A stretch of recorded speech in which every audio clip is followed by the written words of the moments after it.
What up, J-Dub? Yo, heat. What's up, man? Hold on 1 second.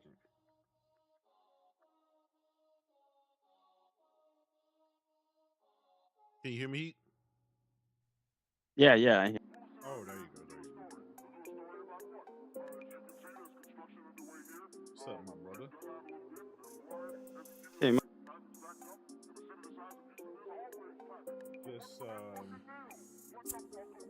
me poke fun of these bots and piss them off. Hey, before any of these motherfuckers say anything, I said it already. It was a good show.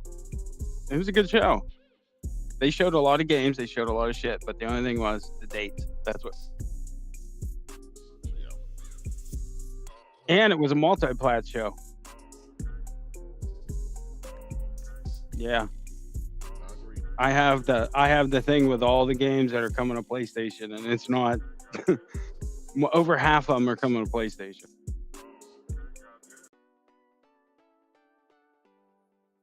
Y'all know what it is. Come on in, man. I got my brother Heat the Heathen Stevens in the house. Let's see what else we got here. Make sure I turn my mic up. Hopefully we don't have no damn technical difficulties today. Number one reason I hate PC, man. Yeah, bastard will update on you right in the middle of shit. Yeah. Let me check the audio. Yeah, even if you check that shit'll still update in the middle of you doing something important, gaming or whatever.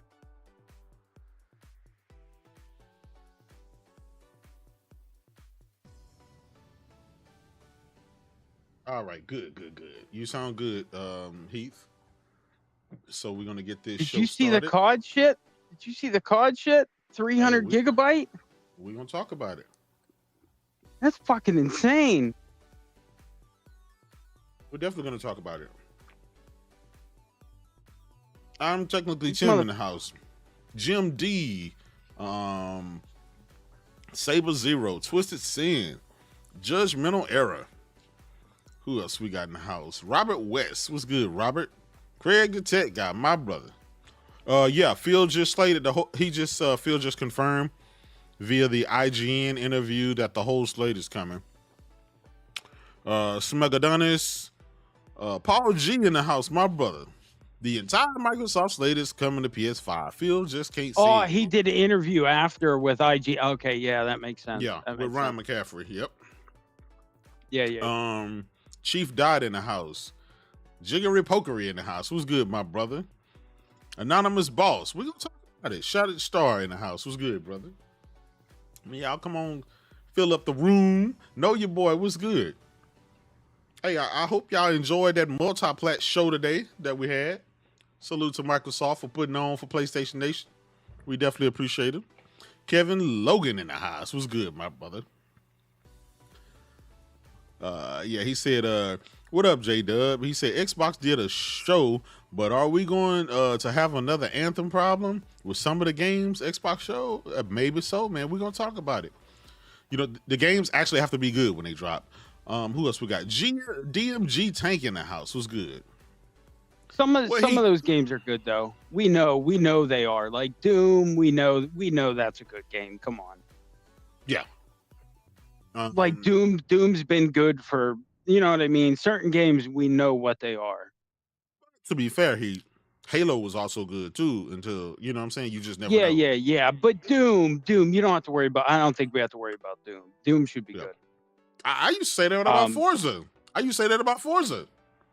But there's games that did make me worry. That South of Midnight, the way that they need to change that cinematic, how it was like a stop animation, and as soon as it went into gameplay, it looked like a good game. You know what I mean? It was just weird. We're gonna talk about it. Paul G says Sony is money hadn't games. Let me delete this. Yeah. Ryan McCaffrey, man, he got his ass beat up over that comment. That's why he deleted the tweet real quick. But you know, once you post it, that's dumb. a wrap. Mm-hmm. Yeah, like why would he even say something stupid when the dev said it was because of the, the it's because of the Series S. Come on. Yeah. Well, I'll tell you what. Let's get the show started. Heat, you saw the show. What was your rating? Just out of the blue, what did you think? What was your rating? What you thought about it? I give it a 7 or 7.5. I would have given it an 8 if they would have had more actual like dates instead of 2024 and 2025. You know what I mean? Now the 2025 ones, I understand. There's no point in saying, but the ones this year, like you might as well commit to a date now because then you have more hype. You could put up pre-orders and all that. You know what I mean? Yeah. Terrence Sings, Megadonis in the house. Yeah. But it was a good show though. Like it was the best show we've had in years. Like that seriously was the best show we've had in years. Because it had a mix of everything. Yeah, there was some tinky winky shit, but there's always gonna be that shit. They had a lot of DLC for shit, but we knew the fallout was coming.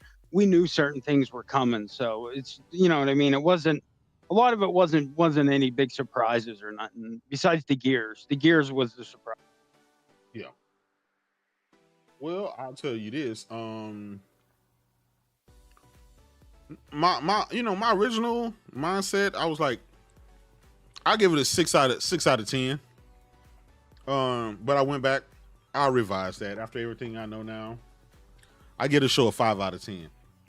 Because if you think about it, they really didn't show any exclusives. Everything is, everything was for everybody. They never mentioned exclusive in the whole show. No, they banned the word exclusive from the whole arena. Because they're going multiplat. That's why. That's why you see the show the way it is. Because you're going to see more multiplat shows like this. Because that's just what they're doing. Yeah. And Phil said in the interview that's what they're doing, basically, the whole multi. Yeah, we know this. They should have said this how long ago, but they didn't want to rip the Band-Aid off. You know what I mean? Even Tim said that.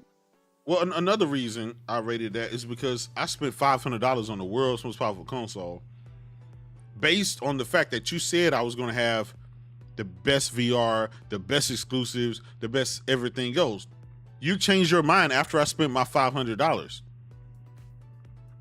Now PlayStation dudes get to play the. Yeah, I did. Yeah, you can't put out a commercial like that and then, you know what I mean? No console required again. Yep. So you're just showing your hand. You're just showing what you want done. Yep. So that's why I said what I said. It's about expectations. You know what I'm saying? It's just expectation. They set an expectation and it didn't happen. You know? And there's something about that Perfect Dark that was weird. I don't know what it was. Yeah, here's the thing. I told everybody, Ignore the whole in-engine stuff. That stuff is very misleading. It's not in-game. It's in-engine. Very, very, very, very rare.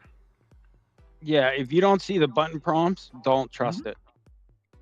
It's very rare that those games end up, looking like they did.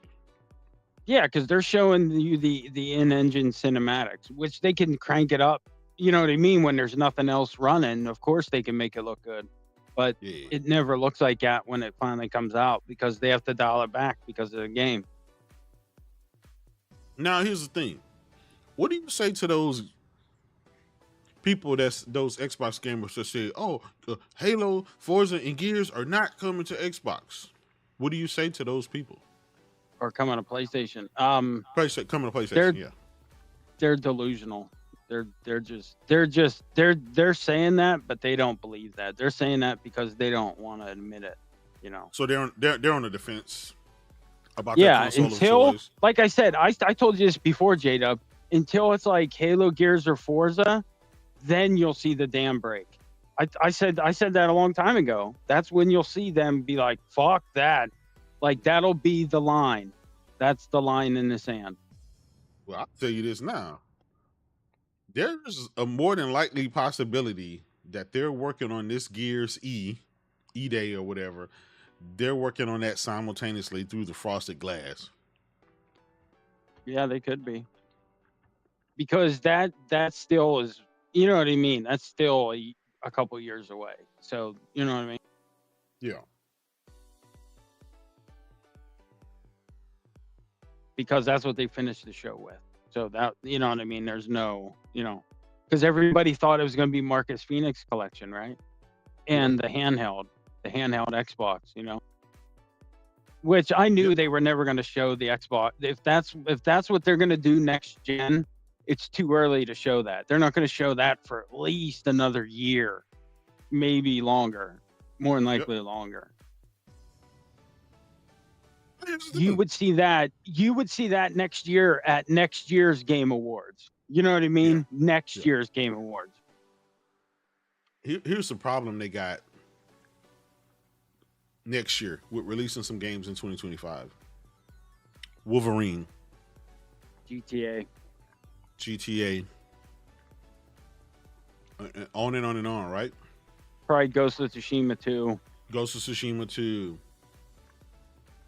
Whatever Naughty Dog game, right? It's Sony's going to show their hand next year, but and J-Dub, they're gearing up for the 30th anniversary. That's why you're not seeing nothing. Mm-hmm. Yep.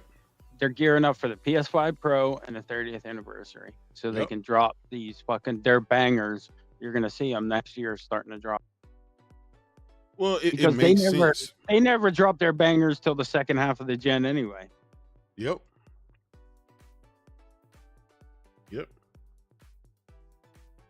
So let me ask you this. Microsoft also showed off some hardware. What did you think about that?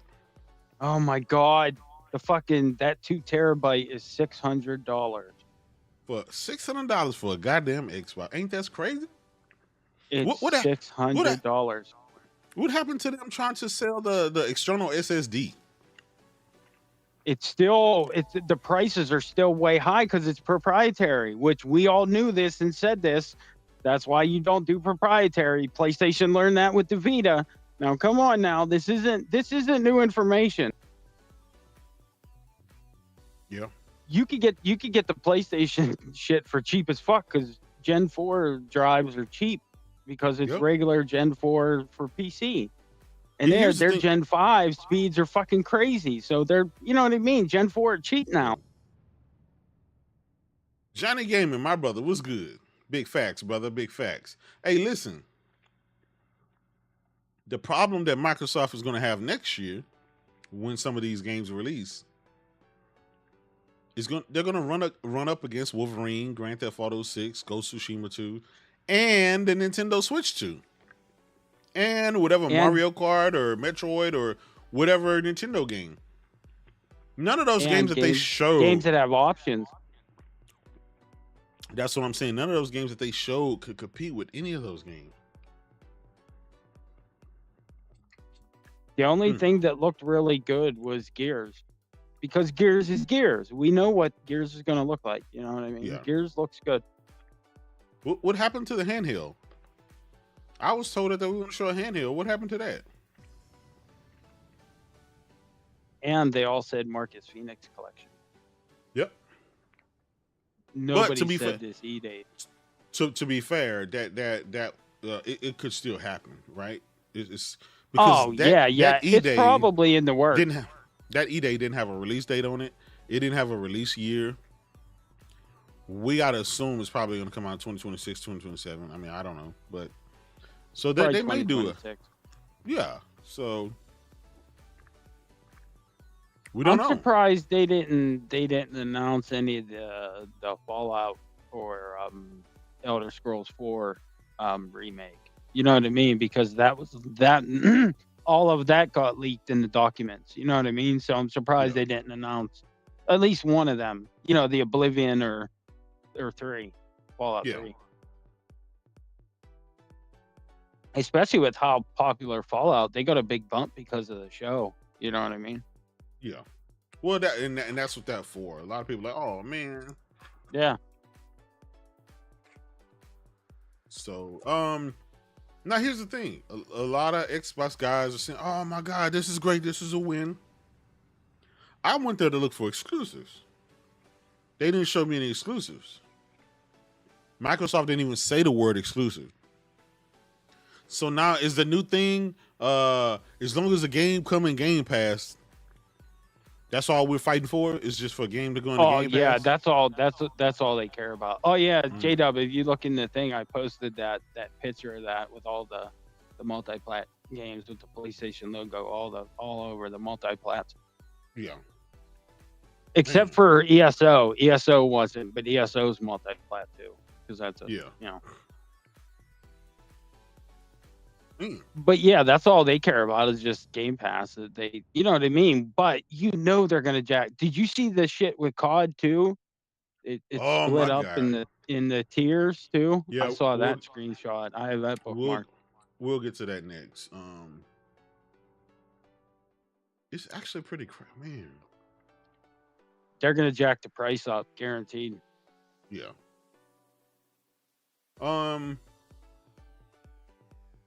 I think just the mere fact that Phil has already come out and said that the exclusives are over. Microsoft will no longer have the world's most powerful console. They're going mobile. They're doing that mobile shit. Yeah, pretty much. We thought. Yeah, they're going to be in it to a point competing with Nintendo. Yeah, but they won't because they'll be like PC open. You know what I mean? So they won't be competing with anybody. That'll be their whole thing. You know what I mean? Yeah. They'll be an open platform just like PC. Yeah. So technically next year will be the 4th year. Maybe that is the November.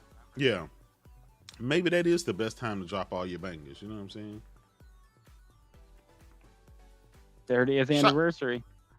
Shout out to TXL. They said you goofy, J-Dub. Big facts, brother. Big facts. Salute to you for coming to check me. Come rock out with me and check me out. Xbox still ain't got no exclusives. So, I mean, at the end of the day, if your game is going to another console, and guess what? That new Gears is going to be running even better on the PlayStation 5 Pro. And all them saying that shit about Horizon.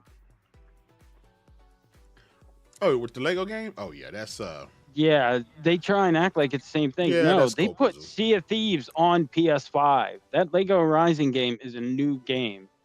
Yeah, that's scopism. Licensing out your IP to Lego. It is what it is.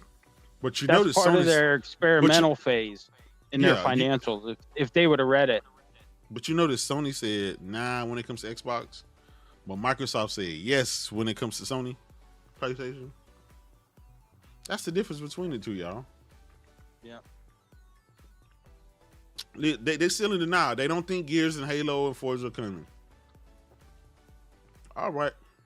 It's just a matter of time now. If they got at least 4 more coming, it's just a matter of time before they come now.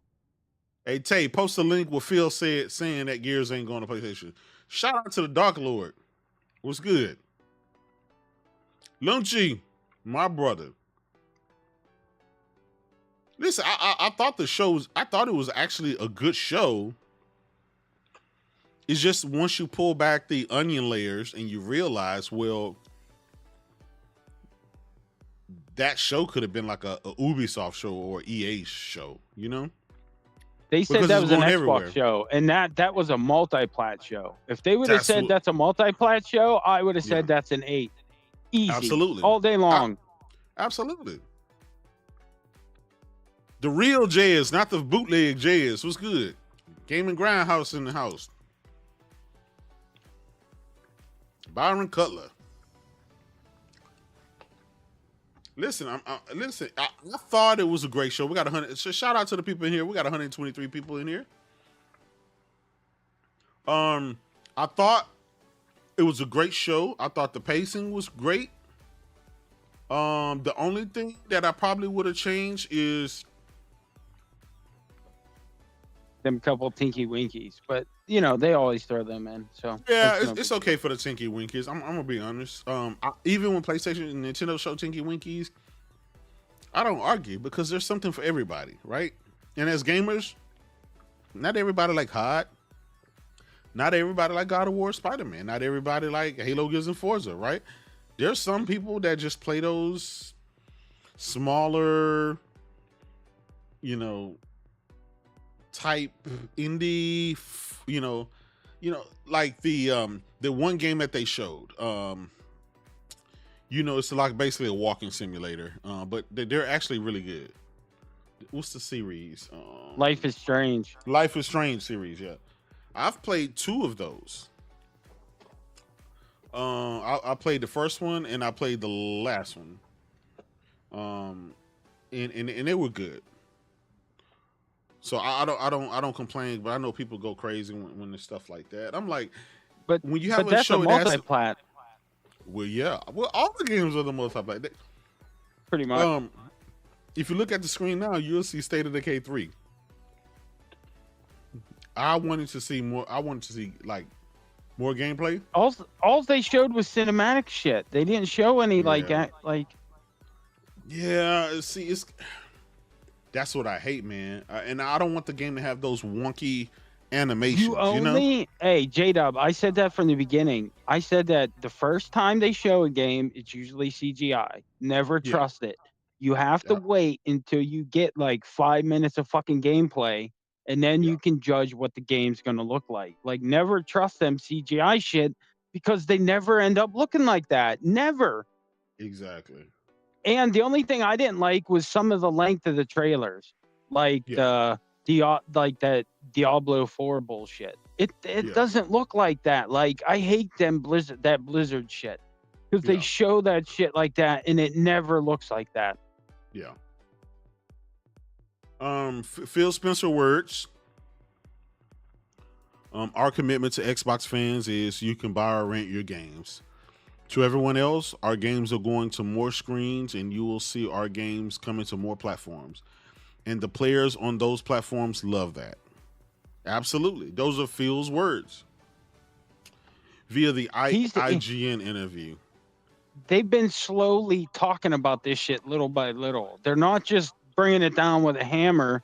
They've been slowly feeding it out so you guys get used to it and you guys don't freak out when, in the next year everything changes. Well, it's called Project Latitude. That's Microsoft internal project. And what is Latitude? Think about it. Yep, Latitude. It's going up, brother. It's going up. They're making a lateral move because they want to become multiplat so they can make a lot more money. And they're going to make a shit out of money. Oh, yeah. They are. Yeah, they will. I mean, this is all gamers should rejoice. We all get to play these Xbox games. I'm excited. I But that can't wasn't wait. an Xbox showcase, though. That wasn't an Xbox showcase. Yeah, no, it wasn't. Well, and I think that's part of the reason why, right? That's kind of part of the reason that I gave it a 5 out of 10. False advertising. Avowed is dropping this year. It looks like in November. Well, that game's going to be gobbled up by everything else. So Yeah, this year's pretty stacked with August, September. You know what I mean? We know Black Myth Wukong, a bunch of other games are coming out. yeah. Oh, J-Dub, I saw a thing about Phantom Blade Zero, Mhm. and somebody that played it that was there, and they talked to the devs and everything, and they said, listen, it's nothing like a Souls game. It's more of a hack and slash, and you get your Devil combos May up. Cry. Yeah, more like Devil May Cry. So more of a hack and slash and combos and stuff. So that's cool. At least it's different. You know what I mean? Yeah. No, that's true. Yeah, I thought that was pretty cool. Well, I didn't watch the Phil Spencer interview just yet. I'm going to watch it a little bit later. Either. But you know, I'm happy for Xbox fans. They got what they wanted. They got their games to be in Game Pass, and PlayStation gamers got to get those games in the PlayStation Store. So I think it's a win-win overall. Shout out to Johnny Gaming, big facts. It's a win-win. It's a win for PlayStation Nation. It's a win for Nintendo Nation, because these games will be ported over to the Switch 2. You know, and we'll be playing it on the PlayStation 5 Pro. But I honestly think them not having a handheld after all of those rumors, them not delivering on the promise of true exclusives, better place to play. There's a lot of things that left the show unfulfilled. Why the hell is Everwild? I've been waiting like 10 years for that game.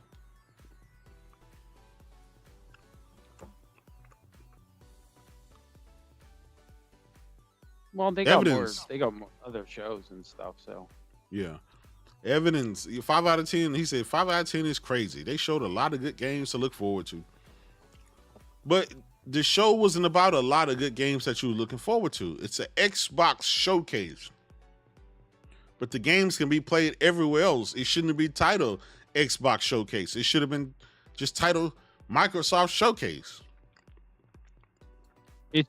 If that was titled a multi-platform showcase, that's different. But it said Xbox Showcase, and that's not what it was. I said it, like half of the games are coming to PlayStation. How is that? You know what I mean? Yeah, they misled me. You can't get mad that I rated it low because they misled me.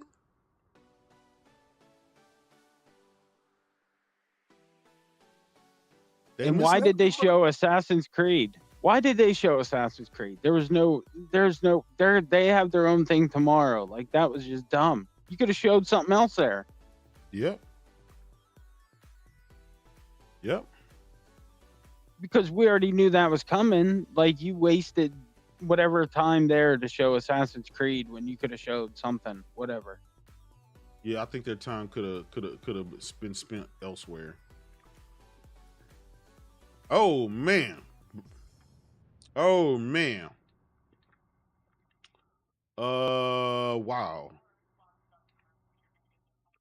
All right. So for those that say the whole slate, for those that say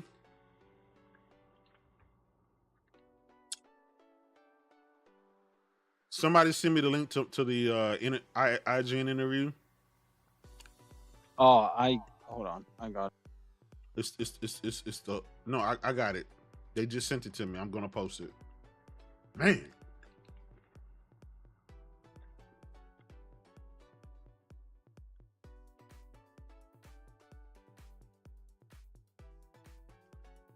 Heath. I'm gonna play this video and I want to listen to it. We'll come in after I play it, okay?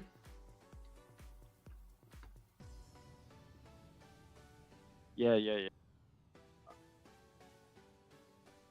So I want y'all to take a look at this. This is Phil Spencer.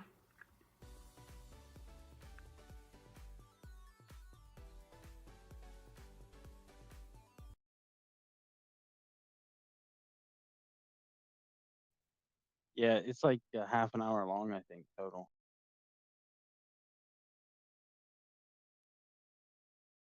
Listen to Phil.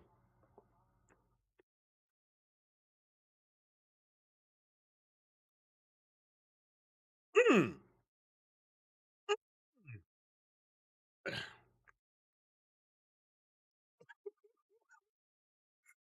Heath. Okay, they say no sound. Hold on. I want to make sure that there's sound, so hold on.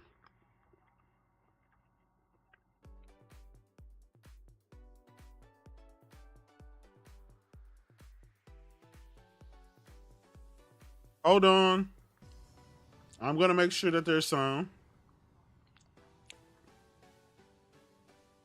Yeah, I was reading that shit. Damn. Hold on 1 second, guys. I'm going to add a new source. Crazy.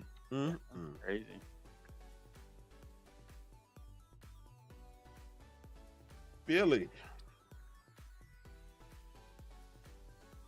Hey, this is just the beginning of this shit. Yeah, hold on. Hold on, guys.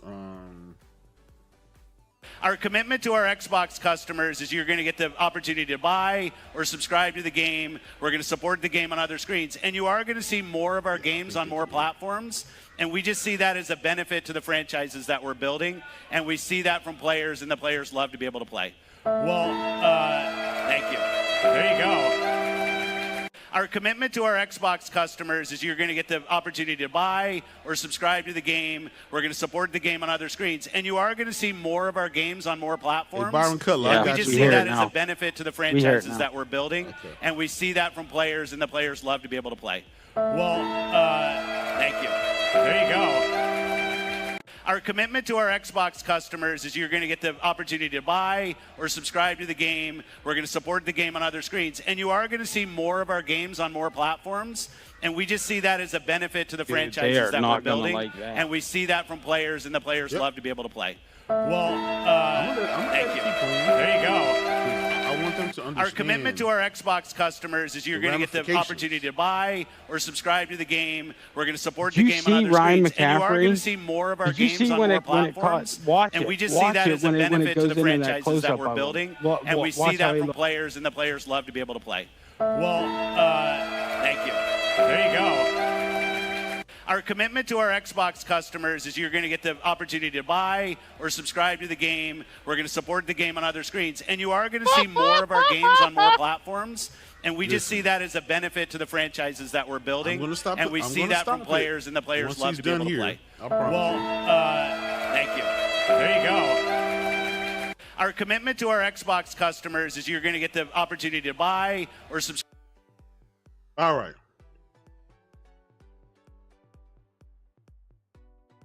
Philly's gone. Okay. Yeah, I know there's no sound, guys. I know it's no sound. We had the sound earlier. Everybody got to hear everything. The interview's on IGN if you want to see it. It's like 28 minutes long, the whole thing. Yeah, I got whatever. I let it play for so long. They got the gist of it. Satya said the games are going everywhere. So what now? What are they going to argue with me about now? This is why I gave the show a 5 out of 10. Okay, Jez, I'm going to give you a link to the Discord, brother. Hold on, we got Jez coming in from Gaming This Grindhouse. is insane, man. I can't believe that he actually said that today. Absolutely, he did. But that makes sense because everybody's all high because of oh, look how good we did today and blah, blah, blah. And then he does an interview right after like that. So, Hey, Jez, check your Discord inbox. I just sent you an invite, brother.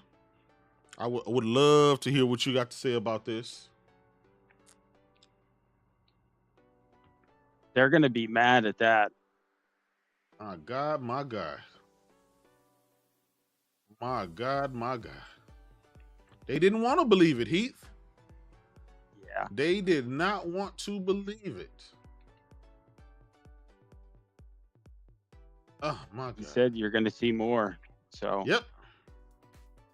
that means Halo, Gears, and Forza is coming. That's what he's prepping people for. That's why he's doing this.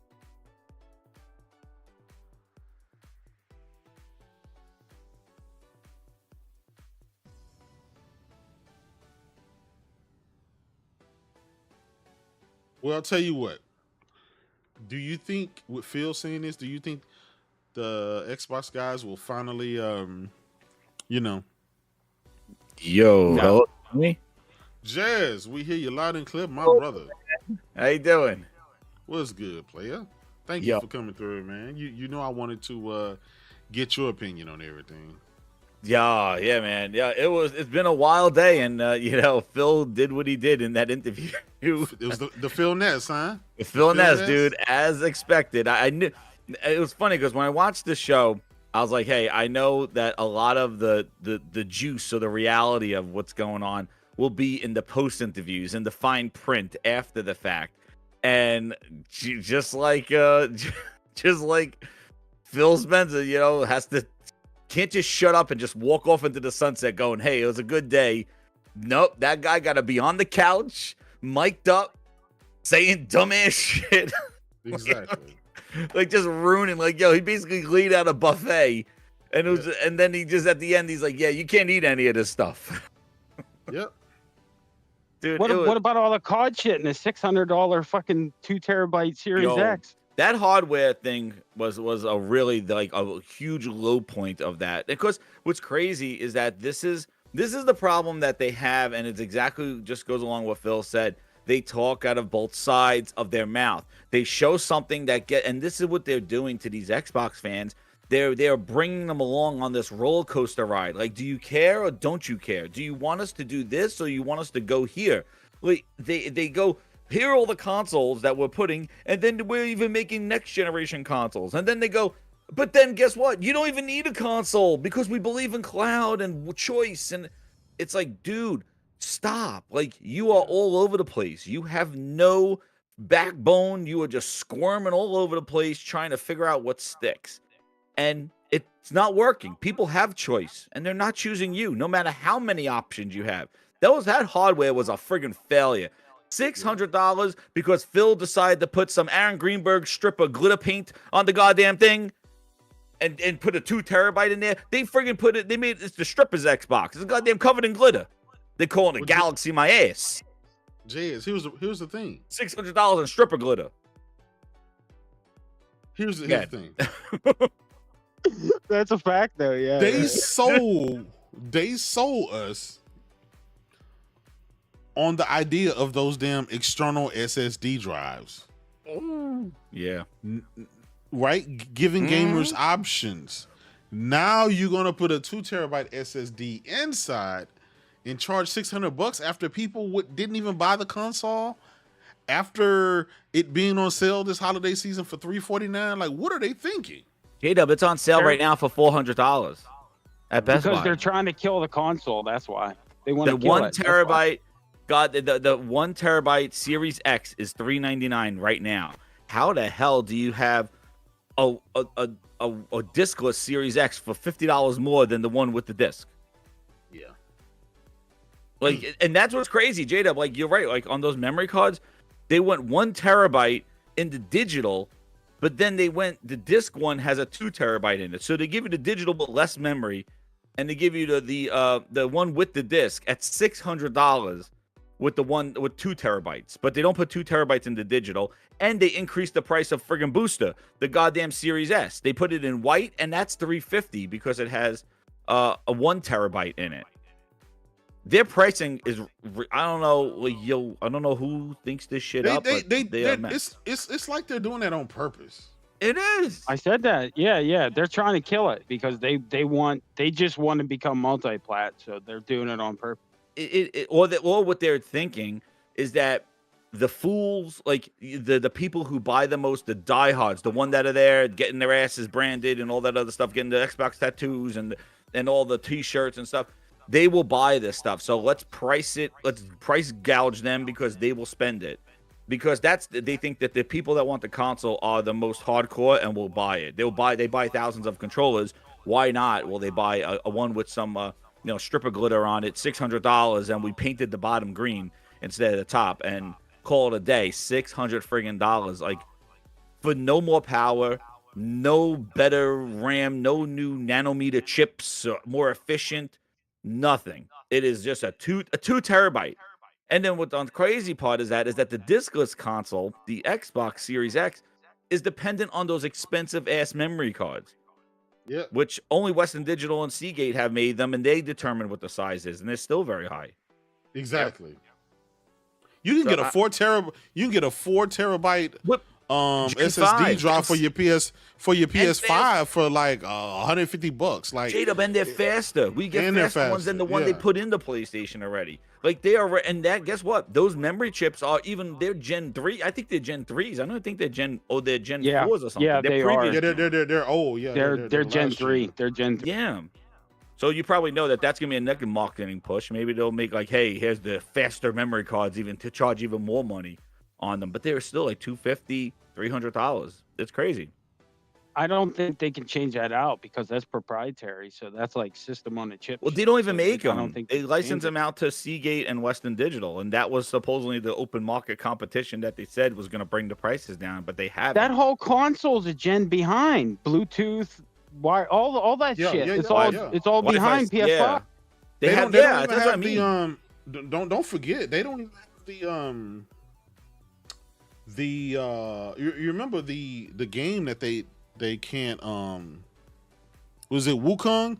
Wukong won't launch day and date, and Valorant. Valorant's not using the gyro. And Valorant can't be optimized.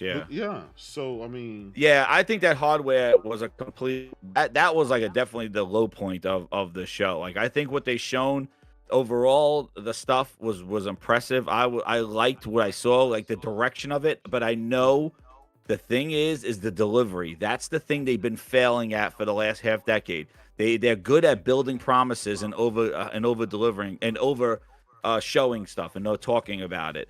They making those promises, but to deliver on those things, that's what I said today. Like, after watching that show, that looks good, man. Yeah, you won the showcase, of course. Like, that showcase was great, but we've been here before. When does it come out? What is the state of it? What does it look like? That's the kind of things. How does it play? Is it going to be delayed? Those are the things that they need to do. So you showed again, great.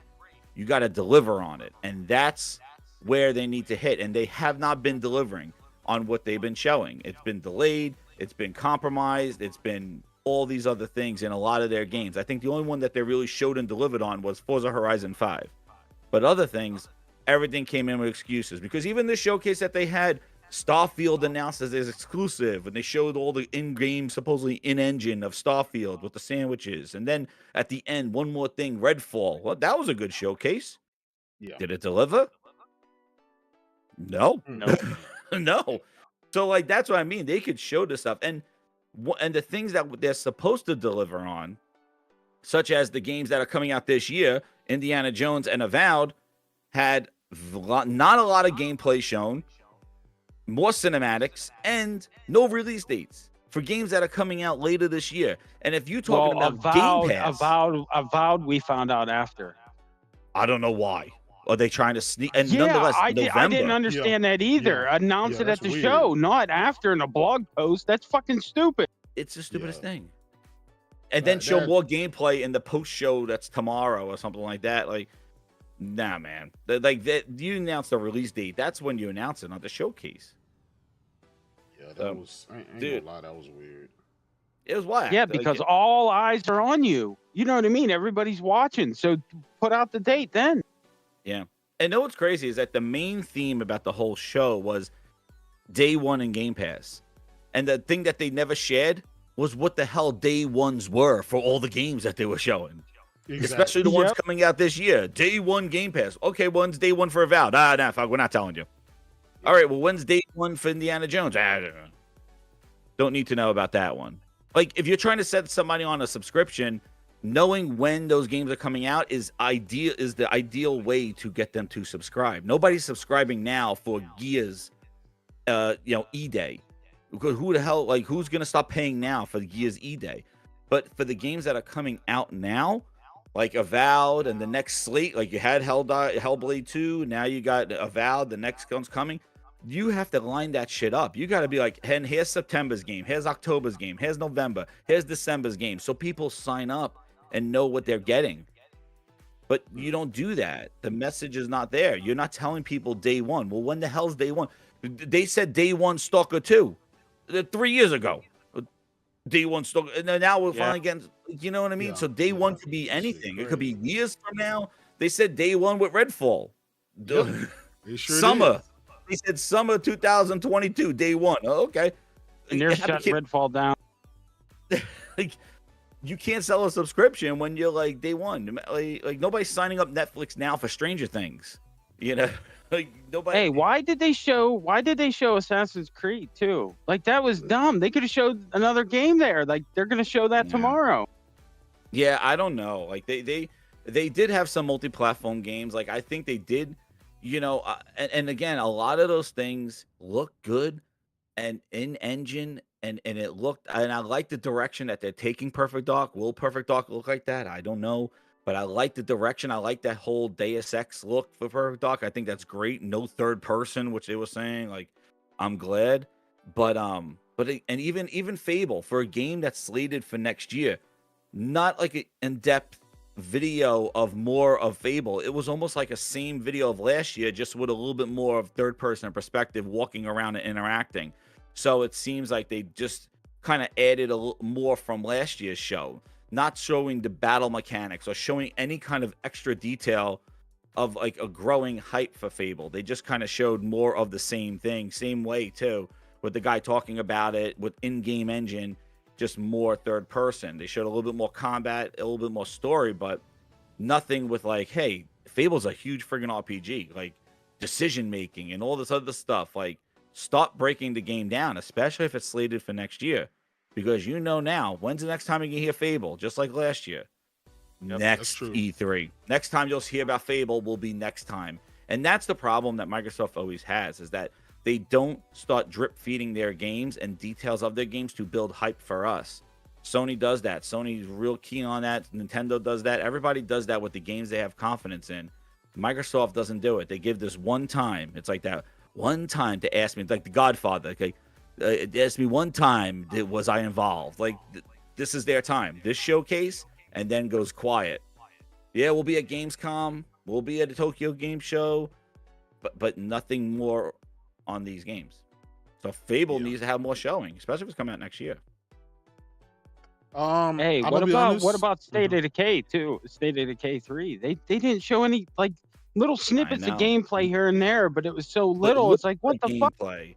That's the thing. It looked like they mixed it so much with gameplay and cinematics. It really, like, I don't know. I think I'm gonna be honest. I think they showed maybe 5 seconds of it when it was shooting, but we still don't know. We like, and then we haven't really seen any animations, because that's the issue that they had with the first two games. Oh yeah, it was janky as hell. The janky, wonky animations.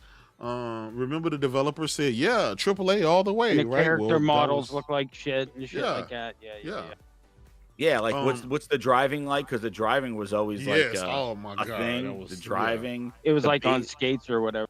Base building. And what's crazy, J-Dub, is like the last time this was shown was that like they showed anything on State of Decay was 4 years ago. 4 years ago. It was like 2020. Yeah, it was like when the consoles were coming out. So like, and before that, they launched this game in 2017. 2018, they launched State of Decay 2. So before they even showed the trailer of State of Decay 3, like 3 years had gone by. And now another 4 years. And this is Hellblade 2.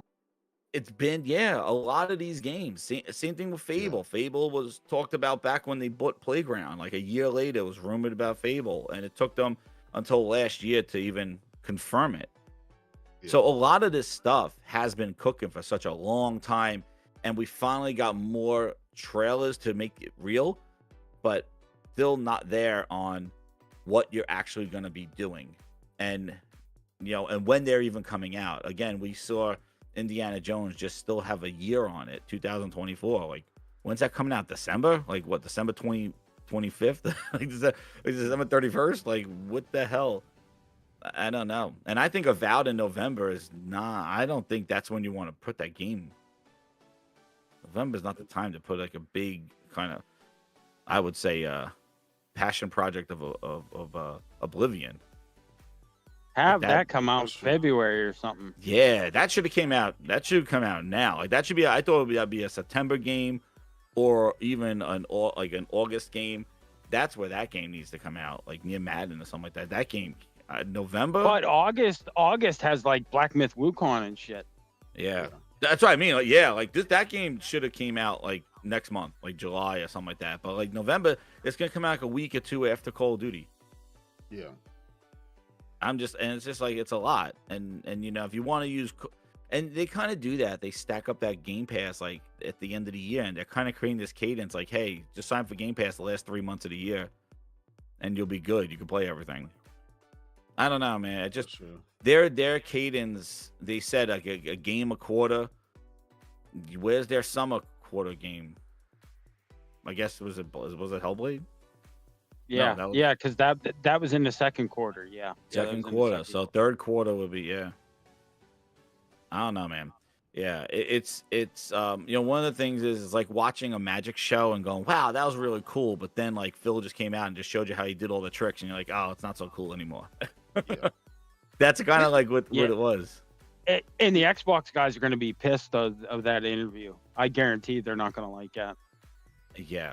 Oh no. But and that was the thing I wanted to jump on here and say, like, what I find is crazy is that as this showcase went on, the media or these bloggers that they call themselves, they're actually not media. They're called bloggers or self-proclaimed blogger are, I'm here in Project Latitude rumors. Like, I gotta wonder, like, are these guys really hearing this stuff, or is this like how? Because they easily forget that this thing even exists. Like they're like, oh, they just hype up the show, but none of them bring up the news that they've been spreading and the panic that they instilled since February that caused Phil having to do the stupid showcase that Xbox podcast was because of the media and the rumors or what they're hearing is. And all of a sudden, Xbox has this show, and not one of them reporting like even brings up like, oh, these may be coming up. None of them. They don't say anything. They go back. Xbox is back.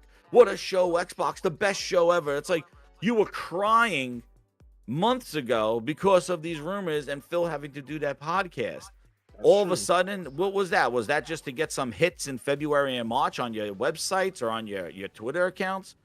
Because all of a sudden now it's like that never existed. It's like, oh, they made it sound like this was an exclusive showcase and that was it. But they forget about all the shit they've been hearing and the panic. Like that's where I think it's I don't know, man. I this whole shit's weird. Like it's weird.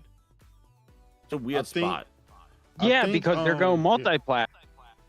Yeah, I mean, they're already multiplat. Let's face it, they're already multiplat. That's just kind of it is what it is. I think Phil went ahead and ripped the Band-Aid off now today. It is crazy because people crying. They were like, "Damn, Phil, you didn't even give us a good 2 hours to enjoy the showcase before you know." He built them up and shot them down, like And know what's crazy is that he didn't seem. He seemed very excited, like he knew that was coming, and he had to be firm on that. Like he's like, and you'll see more games on other platforms. So like, that's it. Like and he seemed very excited and not as depressed about it. He seemed like, hey, this is where we're going with this stuff. And counter completely. Somebody probably I'm gonna do is get just 4 games, nothing more, and then put that right after it. You're gonna see more games on other platforms. Huh? It's like, dude, this is and that's why nobody trusts them, because every 6 months it's a new fucking thing. Yep. Exactly. This is the problem that they have. They have lost they've lost what the hell to do, and that's why it hurts so much, because I see franchises that I care about, like Perfect Dark, like Gears, And I'm like, yes, those are great. Like you have it. Like if this is like, that's the one thing. They didn't fill this up with goo goo gaga shit. It wasn't like hokey dokey or DLC for friggin' what was it, Pal Worlds, or Jeff Keighley got that one with his trash ass show. But like they had like a very mature theme. Like I like the direction that they're going in. And I think also that ZeniMax Bethesda deal is carrying a lot of stuff for them as well. It is pretty much. Yeah, and I think I like the themes and where they're taking some of these franchises. It's just like, yo, you've done this before. Like you dragged us through the mud with all this stuff. Like when does it come out? What's the reality of it? Because you put on a show, and I know you work on this for 6 months, and I scratch my head going, well, were you capturing gameplay for 6 months? Because that's not what you're doing. Were you working on renders of videos and stuff like that? Like they said here, even with this Gears thing that you're showing now, this was made by the studio that made the Halo cinematics, and then they're trying to counter, going, well, we used the game assets to, who is it, Blitz? It don't matter. It's not the same engine. It's not. They just used they used assets of the game to build this video. So it's made by I forgot what it's called. Somebody in the chat probably know, Blitz or the studio Blur Studio, the ones that make all the CGIs. They did the big CGI for Halo 2 Anniversary Edition. They make their video packages, and now they're on Twitter going like, "Well, we used assets from the game." It's like, so, but stop. They said, why not just show the fucking game then? Like that's just the whole point. Because this game is no Blur Studios. Thank you, SSJ. Yeah. That's who it was. So, like, again, like, but I see them on Twitter now trying to clarify and re-clarify. Like, well, there were assets that they built for the game, and we used those assets to try to make it look like it. And they should have shown it. It's a complete video package, and they used graphical assets from the game. What is that? Is Durag? Like, it is. It's not the game. So that's where, and same thing with the in-engine stuff. Like I'm not liking J-Dub, and I don't know, and I've seen it a lot on this show, is I don't like in-engine renders or things that mimic gameplay camera angles. We don't see a HUD, we don't see prompts, we don't see, like, go look at that other game. That other game looked good, that Evo, or what the fuck was that Evolution 88. Yeah, with like the prompts, like that's gameplay.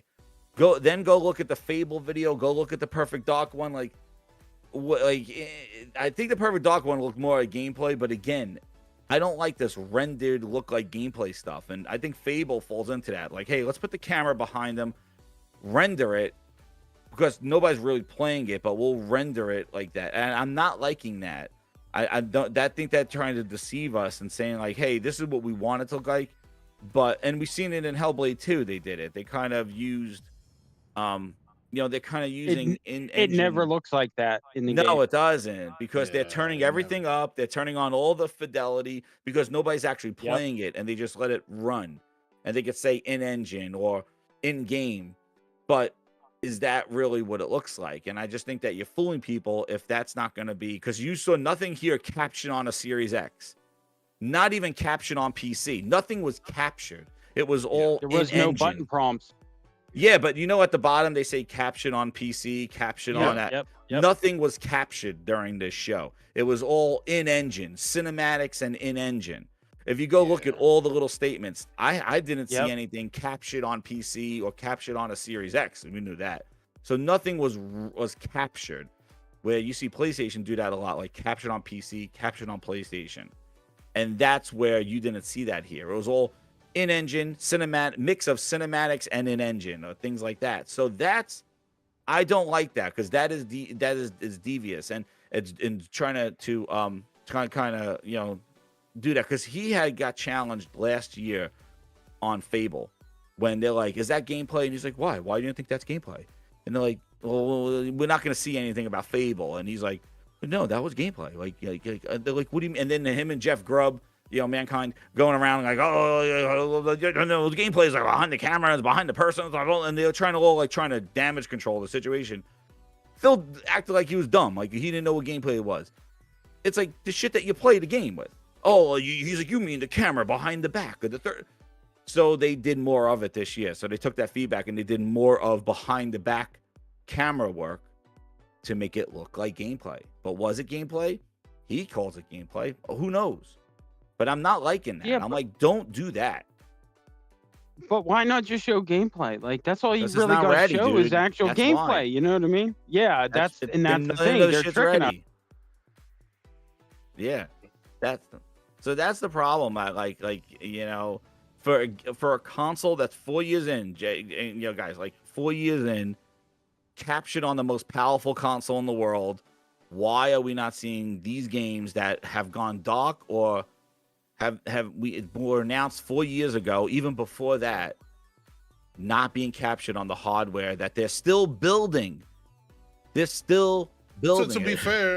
To be fair, you see how these fucking games run on Xbox, right? You see the developers can't even get Wukong out. They can't even get Baldur's Gate out. They can't get this other game. Like, you see the issues that they have. And I've said this before. I said what they're gonna do, they're gonna fuck around and basically end this generation early and start over with new hardware that doesn't have the, you know, that doesn't have those limitations. That because they can't keep going on this way. Can you imagine GTA, Rockstar trying to, you know, like, I mean, if everybody else is having issues, right? Mm-hmm. Clearly, you know, that's going to be a big issue. I don't know, but look at what Fable looks like and what Gears looks like, and now think about, on an Xbox portable. Exactly. See, here's the thing about it, Jay. It's just like what you're saying. Now you're gonna add another piece of hardware that's limited and got bottlenecks, like and battery life to contend with. That's why I like Mark Cerny. You know why? Because he said he goes to these developers and he talks to them and he find out what they want and what's gonna make their job easier and get these games out quicker and everything else. Yeah. He talks to them. Who the fuck? I mean, Jason Ronald. Well, clearly he's not going to work on next generation, from what I understand. But I don't know. But you gotta look at it. What Cerny said, like they learned their lesson, because the PS3 was their chip, their vision, and developers didn't like it, and they didn't get the support. They learned their lesson with the PS4. Go to the developers, see what they want. And now Microsoft is doing the PS3 stuff with the Series S. They're basically saying, well, this is our vision. We want a low budget one and we want a high budget one. Because you got to remember, the thing is Microsoft wants, just like with that AI and stuff, they want more with less. They want weaker shit, so you depend more on their services and cloud to run the processes. So therefore, they make the money on that end, because that's their vision. It's cloud and AI. So the weaker native hardware you have, the more dependent you're on their servers and their services. And when they get you on that, then they could start money grabbing you and say, oh, well, you like that feature, AI plus, and now you're on Satya's plan. So them chasing the most powerful native device is not in the cards for them. They got to go down. They got to go downgrade. Plus, they try to get more people, and they go with lower prices. So that's why this big graphical huge leap, they're going to go play on PC if you want to do that stuff, because that's where native power is. But for them to kind of do that, that's not their vision. Is cloud. They want these slim laptops that depend all on their servers and all their services that just connects to the web. A cheap plug-in device like a Chromecast. Exactly. And that's why I love what Cerny did in that interview, where he said, we are not building cheap PCs. Yep. We could build stuff. And like he said about the audio module, we could put hardware in there. We're not limited to what PC manufacturers have. We're not looking to say, well, where's Audacity's, or like, where is Creative Labs, the sound card? Let's throw that in there. And they're not throwing in Frankenstein PC parts. Yeah, they create their own stuff. Custom shit. Yeah, they put custom audio block in there for the 3D audio for immersion. Same thing goes for what they did with the controller. They weren't grabbing just PC controllers. They added their own shit with the adaptive controllers, the rumble, the shit they wanted to add into the hardware to complement the software. That's why you see every game has the 3D, the audio. I mean the 3D audio, and also the rumble. It has the haptic feedback, because they built it that way. So that's that's what I did like So that part because 4 games, no promise wanna beyond see that. this. So if you're on those other Yeah, sure. platforms and you see these 4 games coming, please don't take it as some I wanna play signal this video, that man. everything's coming. It's not. Support Check the the game on screen other out. screens, and you are going to see more of our games on more platforms, and we just see that as a benefit to the franchises that we're building. Our commitment to our Xbox I think a lot customers of is what you're the going to get Xbox the has, opportunity too, to is all buy part or subscribe to last the gen, too. game. We're going to support the game on other screens, and you are Hey, going to see check- more check- of our check out the games on video. more platforms. And we just see that as a benefit to the franchises that we're building. See what and he we see that from see what he players, and the originally players love to said be in able to play. January versus what he's saying now. Who did this video? I need it. It's going on I the did ground. it. So I got you. 4 I got you. games, I'll send no it to you. promise Yes. beyond that. So if you're on those other platforms and you That's see these 4 awesome. games coming, please don't take it as some signal He said that just- everything's coming. I It's don't not. want- I don't want you guys to on take other this screens. as and you are meaning going to see everything is more of coming. our Let me games put on that. more platforms, and we just see that as a benefit to the franchises that we're building. Our commitment to our Xbox customers is you're going to get the opportunity to buy or subscribe to the game. Dude, Ryan We're gonna support the game McCaffrey's on other the screens, way and his you are gonna shoulders see go more of down our is games on more hilarious. platforms, and we just see that Shout as out a to my benefit brother the Noah, franchises 706 that we're Gamer building, Noah. and we see that from You players. see and the Phil players what he love said to in be able to January play. versus now? He Thank said you. the whole slate coming to There you go. PlayStation, brother. So 4 games, no promise beyond that. So if you're on those other Epic fade, platforms too, and you like see these 4 fade. games coming, Yeah, please don't I take it had as to some do that. signal Nice. that everything's I coming. want It's you to not. see him lying Support the straight game on up. other screens, and you are going to see more of And he our seems games more on more excited about platforms, and the we just see second that part. as a benefit to the franchises Exactly. that we're building. Ryan McCaffrey's reaction is fucking priceless. Yo, Our I love that commitment they're to our both talking on Xbox McDonald's customers is headsets. You're going to too. get the opportunity to buy or subscribe to the game. Ryan We're gonna McCaffrey support looks the like game they on may other take your screens, order. and you are going to see more of our games on more platforms. And we just see that as a benefit to the franchises that we're building, and we see that from players, and the players love to be able to play. His reaction just makes me laugh so hard. There you go. So This is 4 games, crazy. no promise beyond Let me that. So if stop you're the on those video. other platforms and you see these 4 games He was coming, like, please I don't fucked take it up as some capping signal that hard. that everything's coming. It's not. Support the game on other screens, and you are going to see There you more of go. our games on. Oh god, like he's like scrambling, look at the laptop. He's like, there you go. Like, yo, Yeah, this is I mean, Phil said what he said, guys. You can go and nitpick and say, well, this is the fact that he told you to not look forward to more games. There's no indication that more are coming, and then 4 months later, it's all coming. And More I've been of our saying it. games Y'all, will be y'all there. been fighting. Y'all been fighting me on Twitter when I said the whole slate. Y'all been doing everything else. Well, you heard it from the horse's mouth now. And he said, and not only did he say just more games, but he said more games because we want to continue to build the franchise that we're trying to build. Like, so that means new stuff. Like it Yes. sounds like they want more. They're gonna put it on other platforms. And you know what's crazy is that he had to reiterate that. And you know those other platforms is Switch and PlayStation, because it wouldn't be the PC because that has already been done. So he's They've been there for specifically- years. Exact. That's like their MO. It's like, well, PC, Xbox, yeah. But you'll be on more platforms. That's basically he's admitting right there that more is coming. And he sound more excited about it and confident. And you could see the second time he said it, he knew that he had to be kind of excited yet firm and saying, you're gonna see more games. Like, and he wasn't like he wasn't down like the way that first show was with just 4 games. We're not gonna see any more, like being very protective. This time it's like, no, you're gonna see more, and Confident, that's because confident. it benefits us. Like it benefits, yeah. So yeah, he totally just yeah, I just dude, yeah. And this is where I don't get. I was wondering if the hammer like this was going to drop today. I was wondering if they, you know what I mean, they were going to Yeah. pick them up and then drop them down. I thought he was gonna let it burn for a little bit because they had such a good showcase on like what they showed, and they kind of had this positivity. And I think they did a really good job. I think they had to do something like this to kind of be like, hey, you know, we need to show things. Like we need to show Perfect Dark, Fable, Gears. Like let's throw everything at this show because we've lost a lot of faith to people, and we got to kind of give them more of that carrot back. So that's what this was. This was like a carrot reset.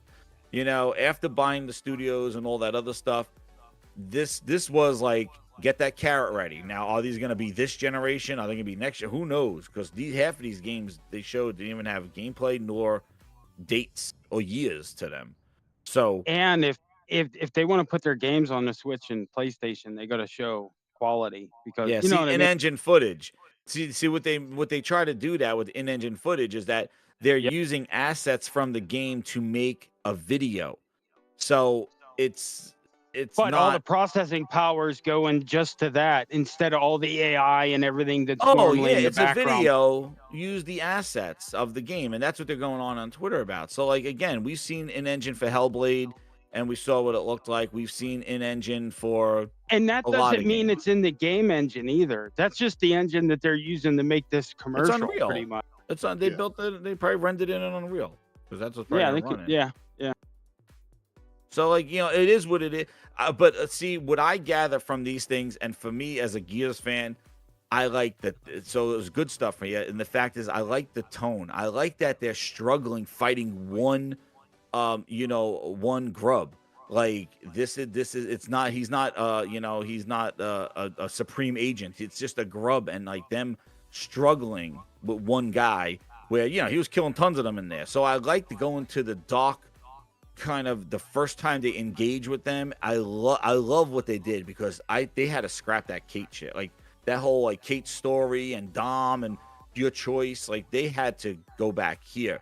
My one thing is that I want to make sure that they said a thing that it's not a spin-off, but I want this to be the full game. I want this to have great multiplayer, a big campaign. Let's go explore the city. Let's go see E-Day from the ground perspective, from Marcus's and Dom's perspective.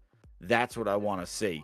I don't want this to be like, oh yeah, it's a Hive Busters, like an 8-hour kind of like exploration prequel. And then we're DLC. really working on Gears 6. And it's like, oh no, like I don't want to hear that. I want to know that this is the next big drop. It's a full-fledged game. Yeah. And not like, and I'm not saying Hive Busters are small, but I mean like, like, hey, like we got the B team doing this. Well, we're really working on Gears 6 and finishing up Kate's trilogy. This is something to tide you over I don't want that. I want this to be the next Gears because this is where it needs to go. Yeah. So I mean, here's the thing. They, based on what I read, they said that this is a full game. It's a full next iteration chapter. of the telling. They said that they were happy with Gears 4 and 5 with those stories that were told, but those stories are wrapped up. And so after this, right, then what's next for Gears? Do they kill the franchise, or how do you get past that? You're gonna have to start over, or will it be shout out to Hank Brewer. I appreciate you. Thank you for becoming a subscriber. I appreciate you. Hope you Hit that like button. Yeah, definitely hit that like button, guys. Everybody in They here, had to do this to like reset the game. You know what I Yes. mean? To like Yeah. so that so when they go to the next Gears and forward in the franchise, they can move past Kate and nobody will care. You know what I mean? Oh, they should just forget about that. Well, that's story. good. I'm gonna be honest. I'm And they put excited Gears for- of War back. They gave you the people that you really care about, right? That's Oh, basically yeah. what happened. They gave you the people that you cared about. So this is great. I can't wait to play this game on the PS5 Pro. I know it's going to run maybe at 120, 8K. So I can't wait for that. Man, salute to Phil Spencer for providing. Jado, they can't like. That's the thing. Like I did a video yesterday about this. I'm like, dude, they can't put Halo on. That is it. Like you were saying it earlier. Like that is like the last straw, dude. Project Latitude. They're done. Like, that's it. Like, they got to stop making consoles after that. Like, that is done. Because you get, I don't know where they're going with this stuff. Like, what are they gonna keep the Gears and the Halos there? But then you did again these rumors and speculation. Like, I don't know now with all this engagement shit. Like, are these people legit, or they're just trying to like pile on what they're like, just stuff to try to get engagement? Like, I don't even know anymore. Like, what the hell's going on with this stuff? Like, this whole Project Latitude. Phil didn't mention any of this stuff, but then he did say that, you're going to see more of our games on other platforms. Like he said it, and this is the problem they had because imagine if they showed this show and they just go, "Hey, Xbox exclusive, go buy your console, new price $399," and have dates of some of these games. Like, hey, the next 6 months you're gonna get to play some of these games. Fable coming early next year. You got a Val, like you got these games. Gears coming next holiday. Like, go get a Xbox. But no, and I think that's what hurts a lot of people. It's like they just wish, just do it. Like you got the games now, finally, that they've been waiting for, and now when the games start getting shown or what they're working on, they're going to go multi. Yeah, you're talking about multi-platform strategies and putting it elsewhere, and it's just like these people waited, and now once they waited and they stayed loyal to you, you just kind of just go, yeah, well, other people are going to get it too, so. You don't even need an Xbox. And they did it before. Like they just say, like, hey, here's the Xbox. But then they go buy it. And it's like, but you don't need one. And it's like, you can't, that doesn't work, dude. It doesn't work. And that's all Microsoft bullshit. Yeah, Microsoft wants the cloud. If they're actually going to go multi-plat, like that Halo and Gears and Forza and them have to come over then. So then what are you playing around? Like if you're going to do that, then fucking just do it. Yeah, but then exactly, like that's where I think a lot of people are ticked off. It's just like, well, then when you said more games, like what games? Like are they from Bethesda? Are you referring to Doom? Like more questions? More questions, exactly. More questions, more doubt, more uncertainty, and then guess what you do? You just feed right into the bootleg coverage and all the what I'm hearing is and what I heard was, and you just feed into all that rather than saying it, and you just left it open instead of taking control of it. Exactly. Yep. Well, let me ask you guys this. Ask you guys this. You seen the Xbox hardware, the new Xbox hardware that they got coming, the Series X digital. And you saw that. You see the pricing for that shit, like $6.99, some crazy shit. It's $5.99. $5.99. Either way, it's fucking crazy as shit. How do you think, like, because that's releasing this holiday season. PS5 Pro is releasing this holiday season. How do you guys think that's going to fare this holiday? Chad, I want you to chime in too, Chad. I want you to let me know, how do you think the PlayStation 5 Pro versus the Xbox Series X digital and stuff like that, with the price being $5.99, how do you guys think Sony's going to be able, you think Sony's going to be able to make that PS5 Pro $5.99 or even at this point? I think it's going to be $5.99. Yeah. I think it's going to be $5.99. Even $6.99, it's a compelling argument because look what the Xbox is selling, right? They're selling for $5.99 for extra $100. You can get, I don't know who made these prices, dude, but because they could charge price it competitively and just blow everything out of the water though too. Yeah. Damn, imagine it come out at 500. Like the problem is, the PlayStation right now is 600. PlayStation right now people still buy it compared to the X. Microsoft's stupid. Yeah, that's true. Having PlayStation right now is $3.99. It's $3.99 right now. And the Xbox, even though that's a sale. Yeah.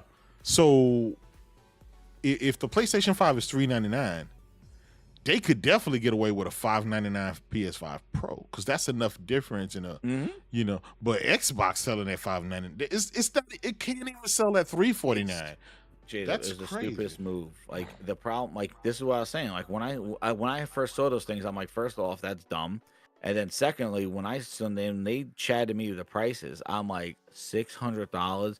Like I thought the same thing that you just thought. Like if Sony's going to be dropping a Pro around the same time that these are going to be available, why in hell would you have a console at that price? You should, knowing that the Pro may come out, you should try to stay as far away. If it's going to be $600, you should be coming in at $400 and $300 for an Xbox at the end of this year with Call of Duty bundled. Just do it. Like that's where you should be focusing on.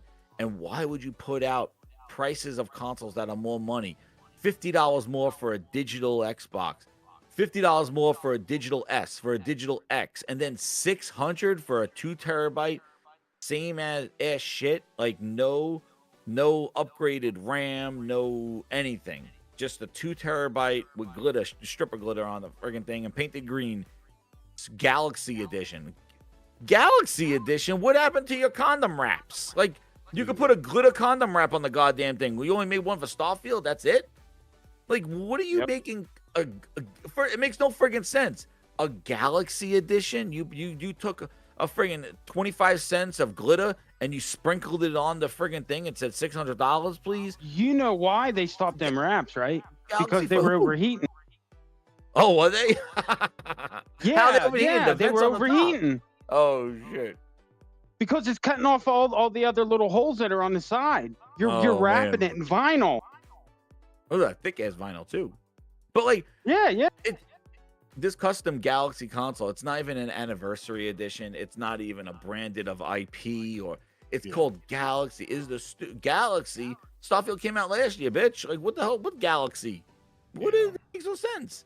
And $600, I would have stayed far away from that price point, knowing that Sony may be jumping something at $600. Wait. We got breaking news. Oh shit! I told you. Apparently, they removed the release date of Avowed. It's no longer November They leaked the their own 12th. shit, dude. November. They leaked their own shit, dude. They leaked Call of Duty. Somebody Yep. They're probably gonna announce it tomorrow during the live gameplay. Yeah. That was the prior probably. plan. And they probably, again, just like they leaked Call of The Duty. wrong video went up. The wrong video went up or something, you know. Yep. Yeah, because they they did the same thing with Call of Duty and Game Pass. They leaked their own shit because they're just dumb. That their marketing sucks. Like they're just like that. Like I even said, Call of Duty and Game Pass. That would have been incredible at the end of this show. It show that whole Call of Duty segment at the end, and then go boom, day one Game Pass. That would have created a huge uproar on the internet. Like, wow, all that Call of Duty and in Game Pass day one. But now they already blew their stuff because they leaked. I don't think it's gonna do what people think it's gonna do either. I think it's gonna bomb, and then they're gonna have to retract. Yo, J-Do, you tagged these. Aaron Greenberg is coming on. Yeah. Hey, listen, shout out to 300 people we got in here watching, man. That's messed up. Oh, man. Yo, he tagged that. Oh, that was a typo. My bad. That was a typo. Oh, shit. Even have to call it. He's going to tell us where they got that glitter from. He got it from when he was in bed with the strippers. From that video. Remember he's in the bed with the girls in his robe? There you go. That's what we get. Yeah, that console shit's just dumb, especially when you know the PS5 Pro's coming. That makes no sense, especially at that price. Especially at that price. Yo, it's sitting right next to SpongeBob. The SpongeBob console for $600. Holy shit. And that one you couldn't even buy. That one was like sold exclusively at Best Buy for like 5 minutes. Yep. SpongeBob. Even that's like, oh man. Yeah, I wouldn't even have anything on store shelves even close at that price, knowing that PlayStation's coming out there. But again, like they are totally. Like he said, I think it's like they're trying to sabotage themselves. Like you can't be this naive to think that you can put a console out there at that price. Like it's just crazy, man. It's crazy. Yeah, I don't understand that thing, especially with nothing else makes sense. Yeah. SpongeBob was $700, I think. Oh, you're right. SpongeBob was $100 more than that. Holy shit! It was $700. It was $700. Yeah. Oh man. Quick the question at that. What out of all the games that they show, what are some of your favorites that you're interested in that you can't wait to come out? For me, the favorite was Gears and Perfect Dark. And then as an honorable mention, I would say the Compulsion games. That one looked pretty interesting. The Compulsion games. What the hell was it? Down Under? I keep forgetting that one. But that one had a cool South of Midnight. South of Midnight. That one looked pretty cool. As like it reminded me, it had a Kana vibes. Looked interesting. I like the style of it. I think the music, like that seems pretty unique and cool. But Gears, going back to E-Day, was a big one, and I love Perfect Dark, and I'm happy to see that it's first person, and I like that they're going with the Deus Ex style. So I like the way they're taking it. they got to deliver on it. And then, Fable, I'm still uncertain about Fable. Like, I was never a huge Fable fan. I liked Fable 2, but this one, I don't know if they're going to be able to capture what was cool about Fable with all the decision making and the combat. Combat was pretty good in Fable, and I don't know. So Fable 2 was probably like the last one I really enjoyed. Fable 3 gave me a red ring of death. But really it's Gears and Perfect Dark. Those are the ones that stood out for me. All right, I'll say State of Decay 3, Gears. What other game that kind of caught my attention? I just like the Gears. Yeah, the rest of them already, they're multiplats, right? Like the Assassin's Creed and the rest of the games. Over half of them were multiplats. Yeah. You circled them all, J-Dub, didn't you? Yeah, I did. You did all the research. Hey, I did. I checked the list and I think I I was like, well, bookmarked that's it. coming. That's coming. So technically, outside of Flight Simulator, J-Dub which, at it. Well, what about Doom? Did you like Doom? Doom looked interesting. Doom, Yeah, Doom here's looked the good. thing. Doom looked. Doom always looks good, but I'm not a Doom guy. It just never really Yeah. catches me. I'm Yeah. not into the all of those like hellish type shooters and stuff like that. I'm not into that stuff. It's just it never gravitated to me. What Give about me a Metal Wolf- Gear? What about Metal Oh Gear? yeah. That first and foremost. I never but- played that game, so this is gonna be my first time playing that Metal Gear. Wait. You didn't play Sneak Eater? No, I didn't have Okay. PlayStation 2. Peace Walker, okay. Yo, and PlayStation 3, I got like near the end. Yeah. So yeah, like I thought I'm an Xbox. Well, through and through, man. Yeah, that version there came to the Portal. I mean the PSP. Oh, okay. Yeah, I never that was got, a PSP. because I That did wasn't a get main Metal Gear model. 4. I played a little bit of it, Yeah. but again, I That really was the never Sons really, of the Patriots. Yeah, I never got to it. Because I think Metal Gear came out right when Halo 3 came out, or Halo 4. Mhm. And I remember just like, that was like the big blockbuster. I was like, yo, Metal Gear for Sony and Halo for this. And I Snake was just, Eater Halo is hit. amazing, dude. Yeah. I know, I heard it's awesome. amazing. It's a I know, really like- good game, man. I played it back So in the day. It's awesome. I'm excited for that. Yeah. Yeah, because it looks good too. Yeah. Yeah, And supposedly yeah. it was a lot like there's like there's really cool things in that one. So yeah, because my first experience with Metal Gear was 5 when it came to Xbox. Like, I played Okay. that. That was my first time playing a Metal Gear, and I know that one was totally different than I've played all of them. I tried But- 4, but I didn't play. By the way, I have the Metal Gear brand new, never been open. Metal Gear Solid for the PS4. I got the PS4 The Phantom collector's edition. Pain. Yeah, the collector's edition. It brand came out new. on the 4. Was it the 3? And then it came out. On No. the 4. The That's 4, the the 4. Phantom Pain. Phantom Pain came out on Is the the PlayStation 3. 4. PlayStation 4, and then the 4. Guns 'Cause of I the got Patriots. the arm. I got the arm. Guns of the- And I got a brand new, never been opened PlayStation 3, Metal Gear Solid, Guns of the Patriots, and it's the gunmetal, the silver gunmetal color. The nice silver one. Yeah. Yeah, they've never been opened. They were my collectors. Snake Eater so I was keep them. 2, right? PS2. Three. Yeah. Three. PS3. Well, yeah. Well, there's 2 versions. Yeah. Generally, Metal Gear is like one game per generation. PS3. It was re-released on PS3 Okay. in Yeah. a subsistence version that had like the original on NES and shit on it too. Okay. Yeah. Like they had a bunch Yeah. of the old ones. Yeah. So Yeah, because I got 4 at the end of the PS3 generation, and that was it. And then 5. Then Play the older ones. The older ones are even better. They're Like really Snake good. Eater. I played the first one back in the day, but yeah. yeah. Yeah, So it's I'm- rough. It's rough. As a matter of fact, I'm It's glad you the said isometric that camera. because I'm gonna try to get a PlayStation 2 Metal Gear.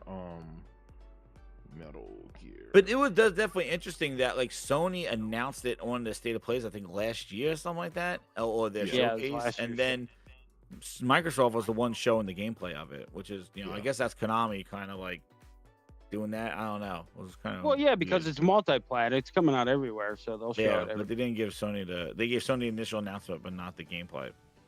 Yeah. And then and Frag Punk is exclusive. That game with that hero shooter with the No, it's not. It's not. It's It's not. not You got to exclusive. update Yeah, your it's coming list to then. PS5. No, You no, got to it update your isn't. list. I'm looking at it right now. I updated it. You It's gotta on update there. That one I gave you, J-Dub, with all the Yeah. PlayStation. it. logo. Yeah, that's how I knew. Yeah. You circled the great circle in the Indiana Jones. Well, I mean, if you think about it, Yes. right? If you think about it, Yeah. If- yeah. if Well, that's this was probably before Phil. Now, this is before what Phil said. He said now you can circle the whole thing, right? yeah.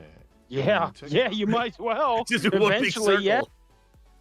Yeah. Maybe not this year, but eventually, yeah. Dude, if they could say PlayStation day and date on PC for the next 5 years, then you could say, hey, all these games are potentially going to other platforms.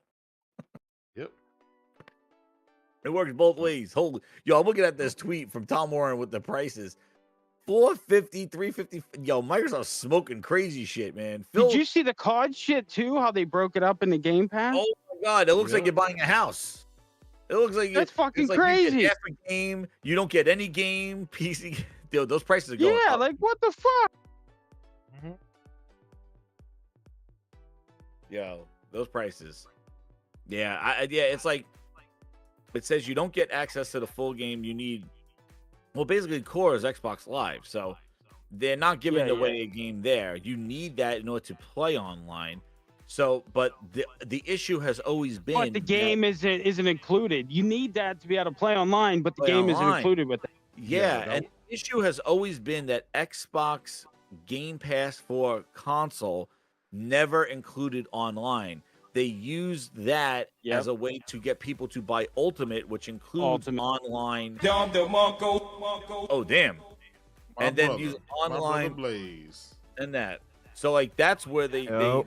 they always, because I remember, even if you get Game Pass for Xbox console, you Sea of Thieves, you get it, you can't play it Yeah. because it doesn't include online. Yep. So there's games on there that don't work. But nobody Blaze talks was- about that. What's Yo, good, what's up, Blaze? Blaze? Yo, Jazz. What's good, my brother? Did you guys like the show? I mean, as a presentation, right? Let's just talk. Like, I'm just saying, like, as a presentation, it was a good show. I like the games. Yeah. I don't. Yeah, it was a good. I don't. Yeah, I don't get. Yeah. I don't get caught up in the presentation as far as like all the stuff that goes on there. I just care about the games, and so they show games that I'm going to be playing.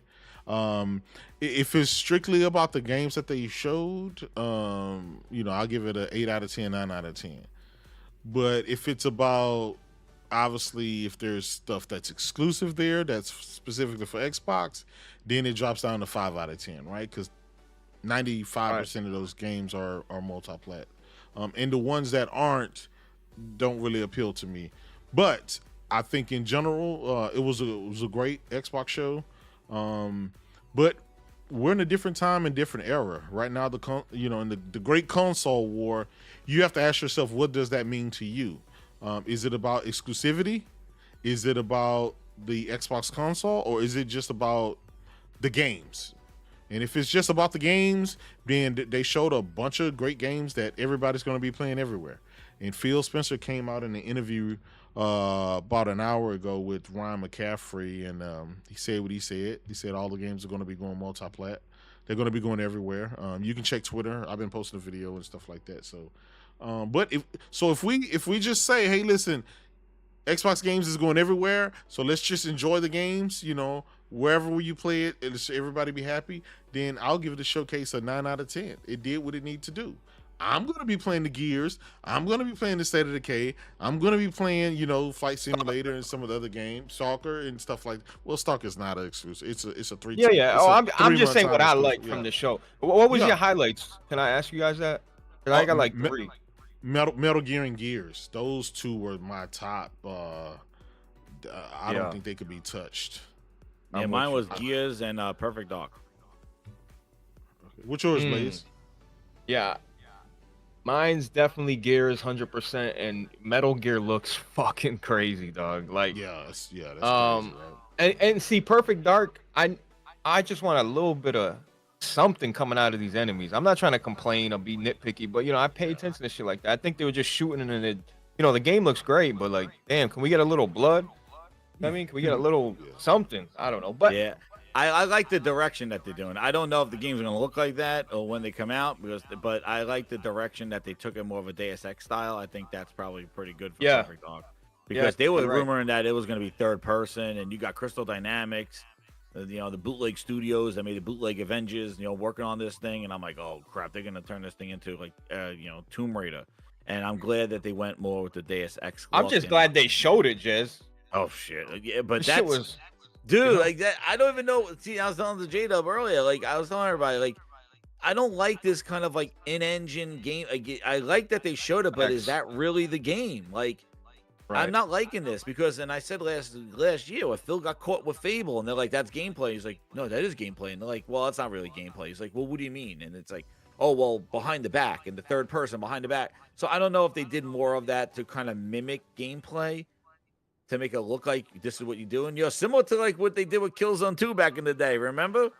yeah. But Killzone 2 still ended up looking great, but they did look on that. exactly. They delivered on that stuff, because I remember comparing the trailers. But when that first trailer came out, all that stuff was like, "Yo, that's not the game. What are you talking about?" Like, no, that's the game.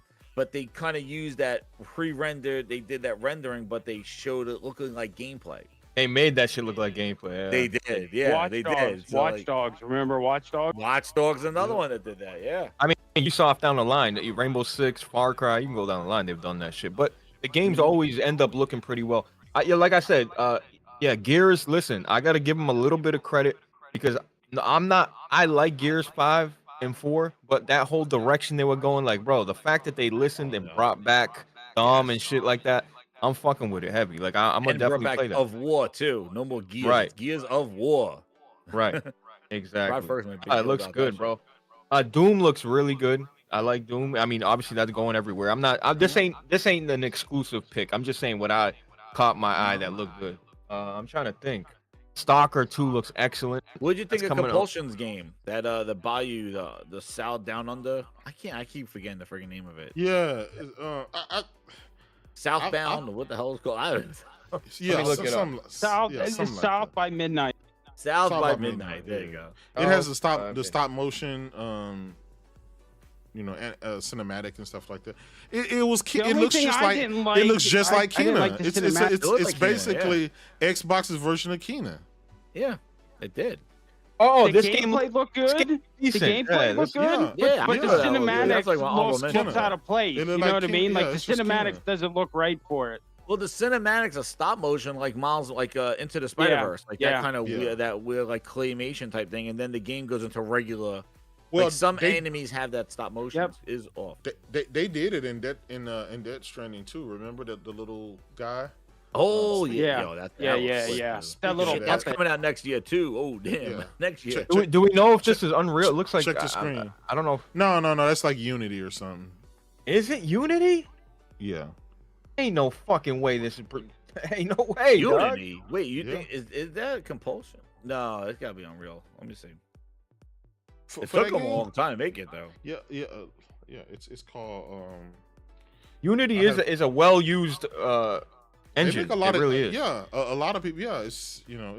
But for the Unity's been blowing up because all the dumb shit they've been doing lately. Yeah. I'm gonna look at the engine. What is the name of that game? South by Midnight. South of Midnight. South of Midnight. There it is. Oh, that did catch my eye too. Not gonna lie. It was definitely unique, and it looked. Yeah, because it's really different. Cool. It's different. Yeah, dude. Okay, so let me ask y'all this. Now, if we can put aside, how can I say this? If we can kind of put aside whether the games are exclusive or not, because at this point Xbox is not exclusive; it's all multiplat. If we can put that together, does this help Xbox sell any consoles? Does this show help them sell any Xboxes? What does this do for Xbox? Or is it just it does something for Game Pass?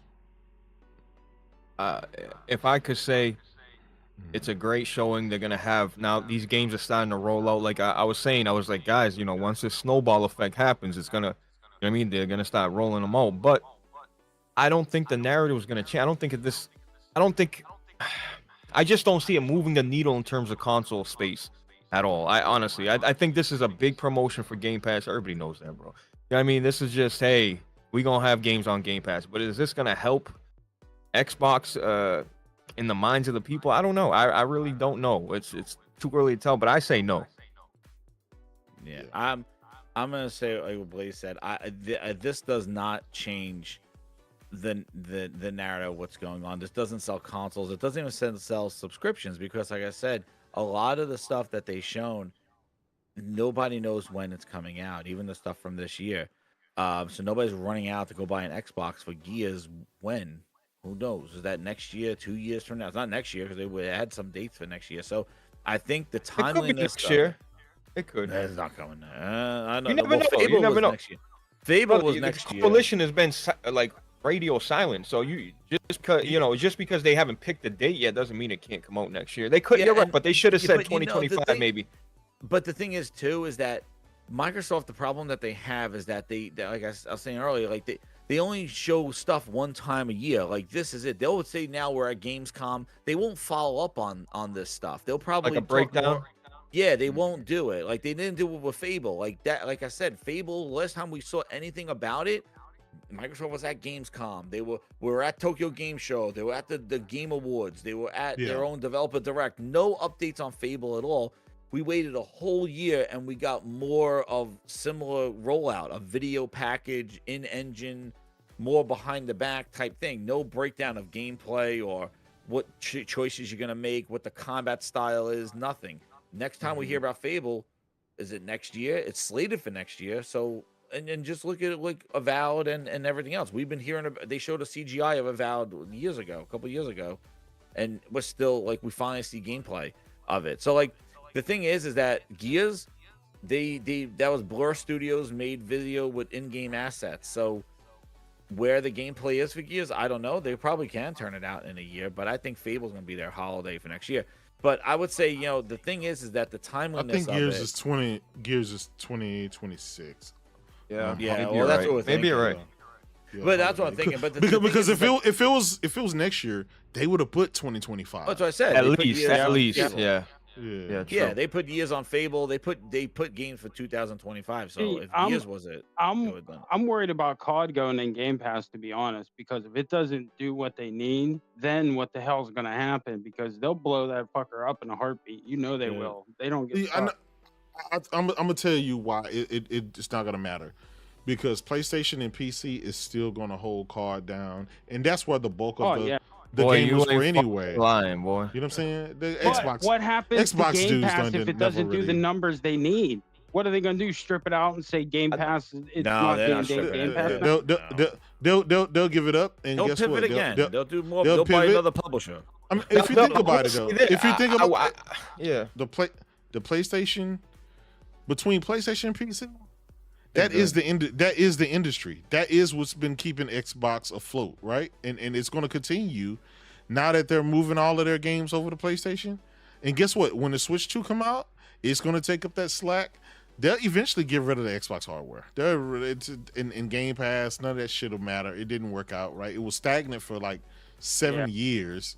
It just doesn't move the needle. It's a test bench. For example, a person like me, I don't subscribe to Game Pass, but when there's a game that I'm interested in, I'll sign up for a month, instantly cancel it, and then I'll play the game, for a month or whatever, and as a trial.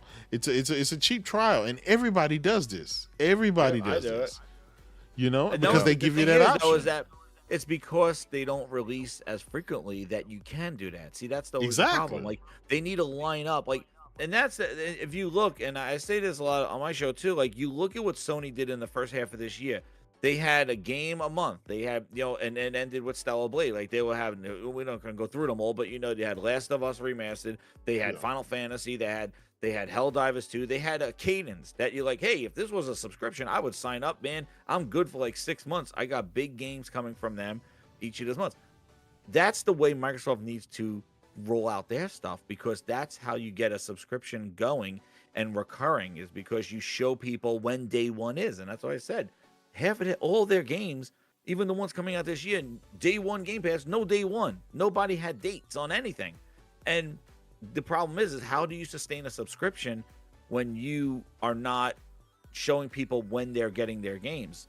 Nobody's running out like subscribing now for Avowed. When's Avowed coming out? November? Well, I'll check it out then. Jump on and play, and I'll get some Call of And Duty. why would they bring it out in November when COD's coming out? Like, you're competing with no yourself. clue. That's retarded. Put it in Yo, a they different did month. the same. They did the same thing with remember they stack them at the end of the month. Like they stack them during the holidays. I don't know I why. mean, they're different games. I do think there'll be a slight spike in, the bro. I don't want to call him bro. Yeah, well, you know what, you fucking bro. The thing is, like, it's like, bro, I see an increase in, dudes like, oh, I'm playing this shit for free. You pay $60 for Call of Duty. It's like, that's gonna be the new narrative. And it's like, bro, when have we never paid for Call of Duty? Now it's an issue because, you know what I mean? So, but I do see an increase in that. And Call of Duty, surprisingly, I skipped the last two. This one, I might dip back in. I'm getting this Call of Duty because the last one was horrible. But this looked pretty good. The movement system, like I was just complaining on my podcast that first-person shooters don't do enough in terms of innovation. And I'm not saying that they created this system. This is obviously Max Payne in first person. That's what it looks like to me in terms of movement. Omnidirect. Right. But Call of Duty might help them out, get them a couple subscriptions. But it's like, I hate that. Oh, I was on Game Pass and I discovered a game, bro. That never happens. You're a grown fucking man. You know what games you like. You're not gonna just stumble upon. Very rarely do you stumble upon a game like, oh, I'm playing this. Like, bro, ain't nobody. You know what you like, J-Dub, right? So you're not gonna go to Game Pass and just look for a random indie game. Like, you know what's out there, bro. You're right. Yeah, that's why you jump on Game Pass to play a game. And also too, the inevitable price increase. Like, that's the other thing. Like, you think these games coming out are not gonna get a price increase? They may. That's the thing. Game Pass might get a price increase. So what is that? So I just think the whole Game Pass thing, I think they got a couple of Not till COD comes out, though. Yeah, but like I think COD and Game Pass is really gonna be for people that never really bought COD. Like, I really don't think the people that really play it routinely are gonna say, I'm gonna subscribe, because I thought they would throw in the Battle Pass or give some perks or something if you get Ultimate and you get COD in there, but they're not doing that. So really, I just think that people just buy that Call of Duty and just play it. Like, I don't think like Jez, I got DualSense Edge, right? Why the fuck would I go play this shit on Xbox? Like, I'm so accustomed to that controller. Like, I need to use that controller. So it's either being bought on Steam or PlayStation. That's it. I'm not going to Xbox to play it. And that's what I said. Like, the Game Pass Call of Duty is really more of people that really just gonna maybe will try it out and play it because it's in there. Just kind of brag that they get Call of Duty and they're saying quote free, which probably costs more money to play Call of Duty. If you're gonna play it, how people play Call of Duty, it's gonna cost more money to subscribe for it. Right. And the thing is that $250 a month ain't free, by the way. Yeah, no, and also too, the thing is that a year. If if you play Call of Duty that's the game you play, why would you subscribe to play one game and get access to 200 other games that you really don't care about? Like, you're not gonna play, let me go play like some Halo. Like, you're not gonna play those games that are in Game Pass. Like, you just want to play Call of Duty, so you're not gonna subscribe. Like, they're gonna get some. But that's why I thought, they're gonna get some increases. They'll get some, they'll get some. Like, people definitely will sign up and try it out and see. But like, I don't think it's gonna like triple or double their subscriptions. And like I said before, like, these games that are coming out, there's no cadence to them. You can't just slap years and just say years on games and say subscribe to Game Pass coming day one. You can't. Nobody's gonna subscribe. Well, Jez, we're gonna see, because when they said, when you have Call of Duty and Game Pass, you know what I mean? Like, that's their big thing. They were waiting for this moment, right? Starfield was in Game Pass. That had huge hype. That had huge hype. It did. And you seen what happens. You saw what happened. They had a bump for a month and dropped right off. So, like, I don't know if Call of Duty. Maybe people jump on, try the Call of Duty campaign, say Game Pass is great, and then sign off. I don't know. I don't. It brings value to it. I'm not mad at it. It is what it is. It's cool. It brings value to it. They needed this. They needed it. I'm not paying $17 a month for games that say 2025. But this might bring the end quicker, because if it doesn't work, Satya is going to step in and say, end this motherfucker. But this is the question, and this is the thing that I mainly jumped in on here for, was because, like, all that return of investment, getting our money back, like, the games that they looked like that they're working on, the one I would say the great thing that I like is that it wasn't a lot of goo goo gaga shit. They looked like they were working on mature, good-looking games, whether they're in-engine or whatever. The theme and the look of them looked like, yes, thank you, Microsoft. Where the hell have you been? I'm sick of like these cartoon-looking games. I agree. Passion project bullshit. Yeah. Yeah, I like, oh agree. yeah, passion Fact. project, cartoon. Oh yeah, this scalability, this one's scalable. I'm like, thank God, show me games that look friggin' mature that we could play. So I love their vision there. Now the thing is like when you talk about return on investment, they sounded like Satya was flipping over tables a few months ago. Now you show up with this, like, are they really gonna lean into selling their shit to other platforms to make the money that they're gonna use to fund these games? Like, I don't And know. I asked you guys something. Were you surprised to see a 2 terabyte? I get it, it's still an X Series X, right? But I was a little taken back. Like, damn, they're actually like putting out a new console, regardless if it's just Well, the price, more it's hardware, $600. right? Which is ridiculous. Yeah, the price. For a terabyte, for a and it's going to terabyte. be going up against. It's going to be going up PS5 Pro. Like it's come on. If the PS5 Pro is 600, who the fuck's going to buy that? Yeah, they're done. Oh my God, somebody already. You got a point there. You got a point there. Yeah, you don't. I did they- just said that's bitch. Did they just shoot themselves in the foot with that, or It's on purpose. to be fair, guys, I mean, we see MPD, we see the numbers, we know people just aren't buying fucking Xboxes. They're just not.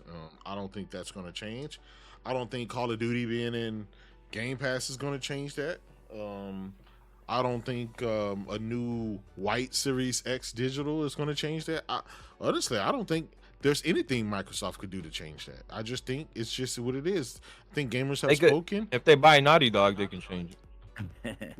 Even then, I'll be honest. Like, it's just he's saying still no. Dude, no, Blaze. They just spent $100 billion on publishers, on Call of Duty, the biggest fucking game. Nothing has changed. And nothing has changed. As a matter of I fact, know. their 2 next generation consoles are getting outsold by the goddamn Xbox One with the Kinect, the Dunny D box. Damn. Like, that's crazy. J-Dub, I said that.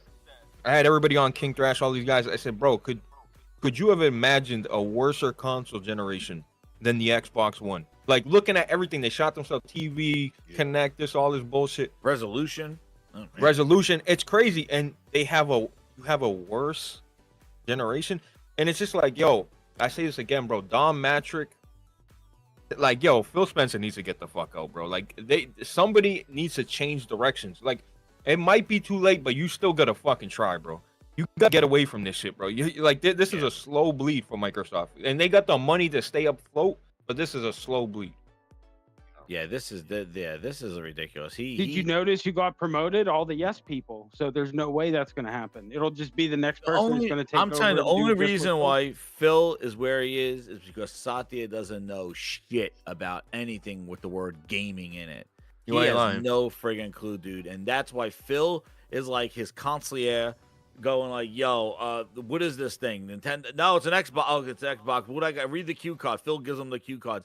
Satya doesn't know ass from his hole about gaming. Phil runs. That's why Phil could probably talk. Satya, we're looking good this year. We all feel good. Yeah. And then the real numbers come out, and Satya was like, there's some bullshit. But like when he sees the numbers get affected, but he don't know anything. That's why Phil's where he is, because without Phil, I think the whole gaming division would be gone because there's nobody that would even knows the business. I think Satya doesn't know anything about it. Yeah, but That's why Jez, you Phil's send there. they send Phil out with a flag and a 9mm talking about like, hey, you know, like, bro, I wouldn't. J-Dub, would you ever invest into something that's they're literally telling you, hey, we can't get better, we can't be them, we'll never be that? Like, Yeah. bro, he's waving the That's white slave. flag. Last Yeah. year, Phil got on that XCast podcast and said, if we go off and make great games, nothing will change. Yeah. And did he's say that. sitting on this showcase and showing what people, everybody you now saying, like, wow, these look like great games. Yeah. How the hell can you make that kind of statement last year when you know this that we saw today? There's something going on, and Bro, that's isn't that a where I'm slap like, to the developers though? Like, it is. Yeah. Like, what the I don't believe he said that. To be fair though, he did have a point. This still didn't change anything dealing with the Xbox hardware. But they never right? released any of it to even know. Well, It's never come out. Like if you say if we go off, first of all, when he said if you go off, we go off. I mean, what do you mean go off? You should be doing it. I mean, go off. He started off by saying that PlayStation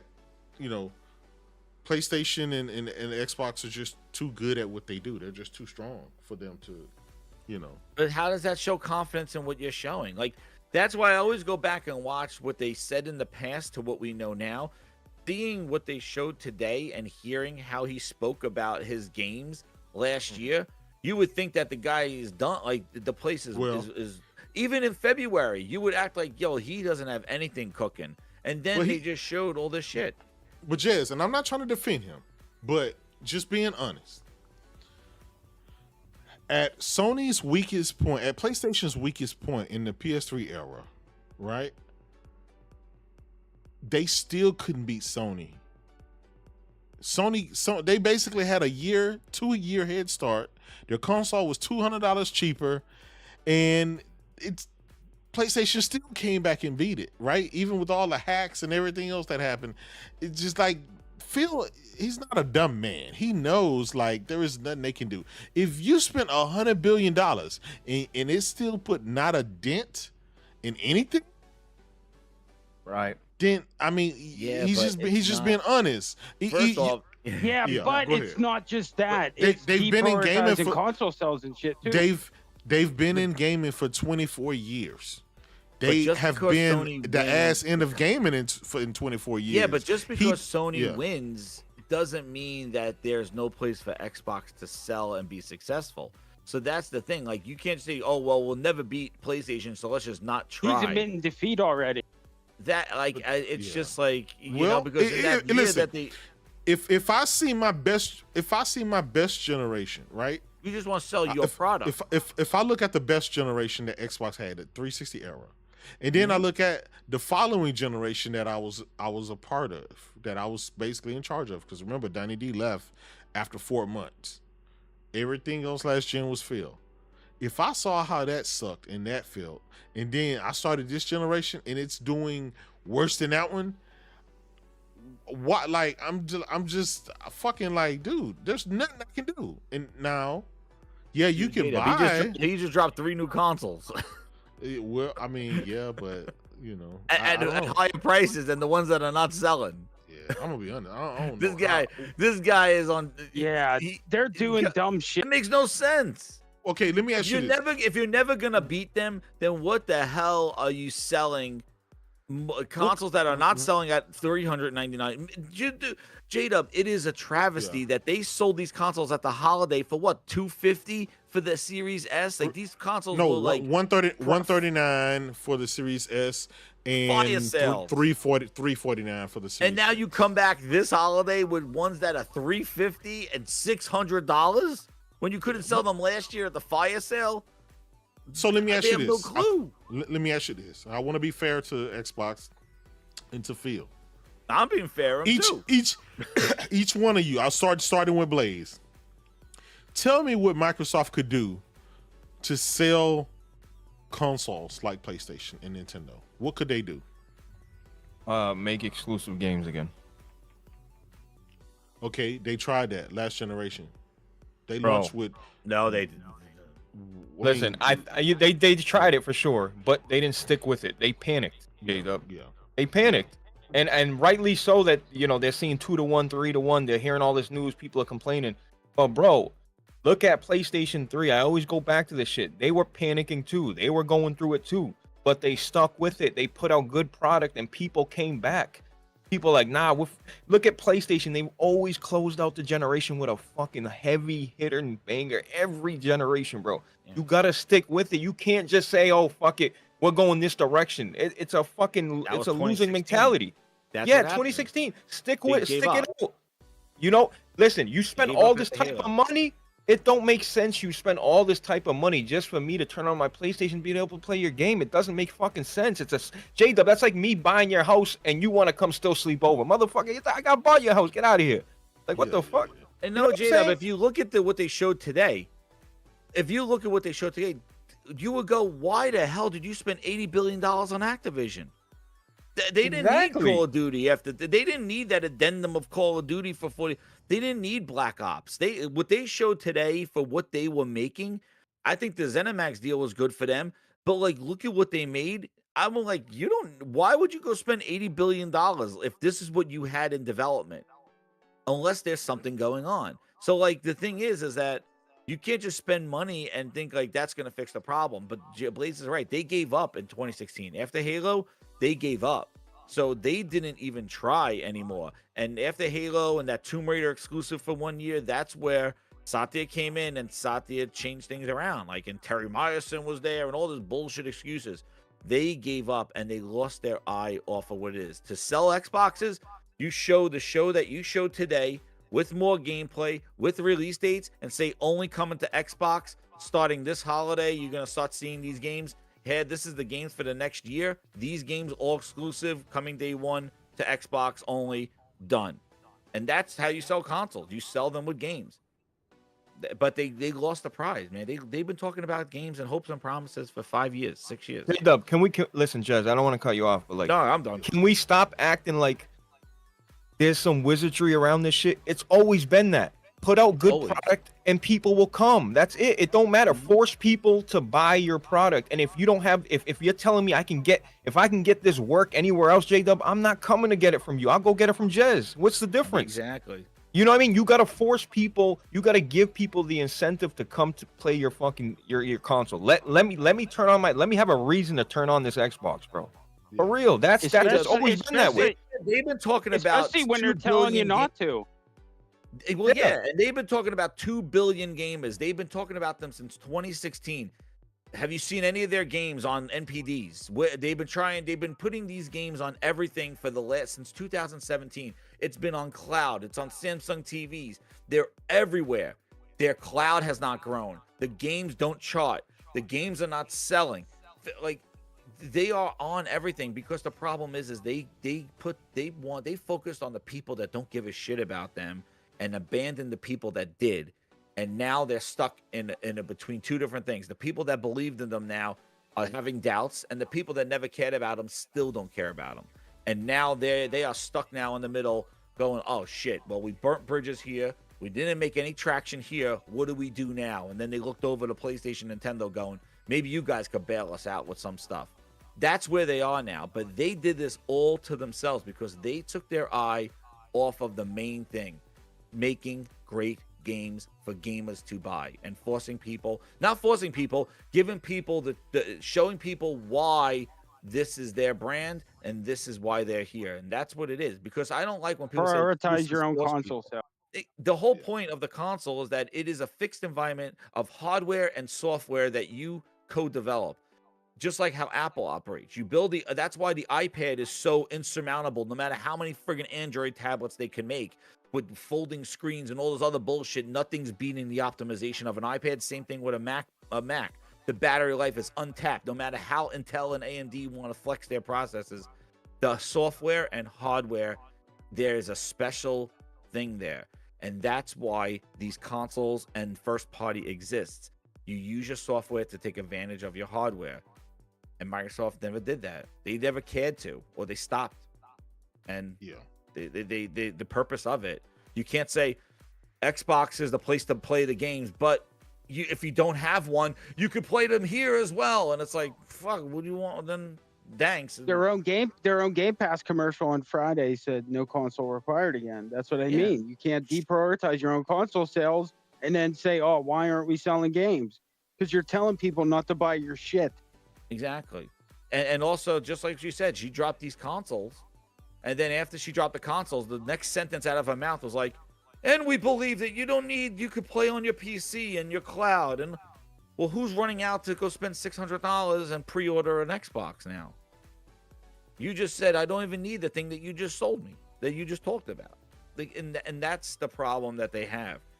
They're trying to be everywhere and nowhere at once. Like, you can't say more people to play our games and then say Starfield's exclusive. It's like, choose. Is it exclusive, or you can't go around saying more people to play our games? And that caught him up in court. So that does mean so exclusives matter. But Hell yeah. so Hell why yeah. all these Xbox guys out there saying that exclusives don't matter? Like Because why that's what they- Phil says, and they believe that he has chosen what it is. Bro, they're That- brainwashed. They've Brainwashed. not only that, even the people that know what's going on, they see it. They've come accustomed to this. Like, this is what it is. Either you stick by the brand or you go somewhere else. And the people that are sticking by the brand are just delusional. They're playing it off like they know they want their games to be fucking exclusive. You give me a fucking break, J-Dub. You know what I mean? They would love They know to they see want this shit. They don't want their games going anywhere else. They don't want They to. only want it on care that, PC. bro. They don't care that you can play it on a Samsung TV. That shit is whack, man. Bro, put some respect on the box, bro. Like, come on. Like, what are y'all doing? Yeah. You spend all that money on hardware and development, and they talked about the Hovis method and the vapor chambers and the velocity architecture and all this shit. What's taking advantage of it? Nothing. That's the whole point. Well, then why did you put that stuff? And they gave up not even halfway through the. Yeah, like why would you even do that? So, and that's the problem. Like, you know, and when he said making great games don't change anything, I'm like, dude, you've lost everything. Like, you've lost the main purpose of why you even doing this shit.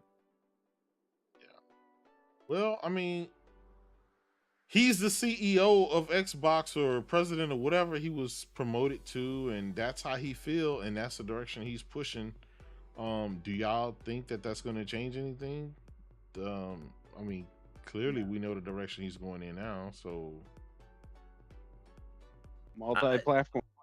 Yeah, man. The thing is that the problem I have with them is that, and this is the other thing that they did, is that they spread themselves too thin. They turned their first-party studios that made games for the Xbox console into, you're making it PC day and date. And we saw how the content and quality and the expectations of day one changed. Like, Halo had missing features, first time ever, split in half, and no co-op after it was promised, and because they had to deal with all the configurations. And now, spreading themselves even thinner, the problem is that these studios are not.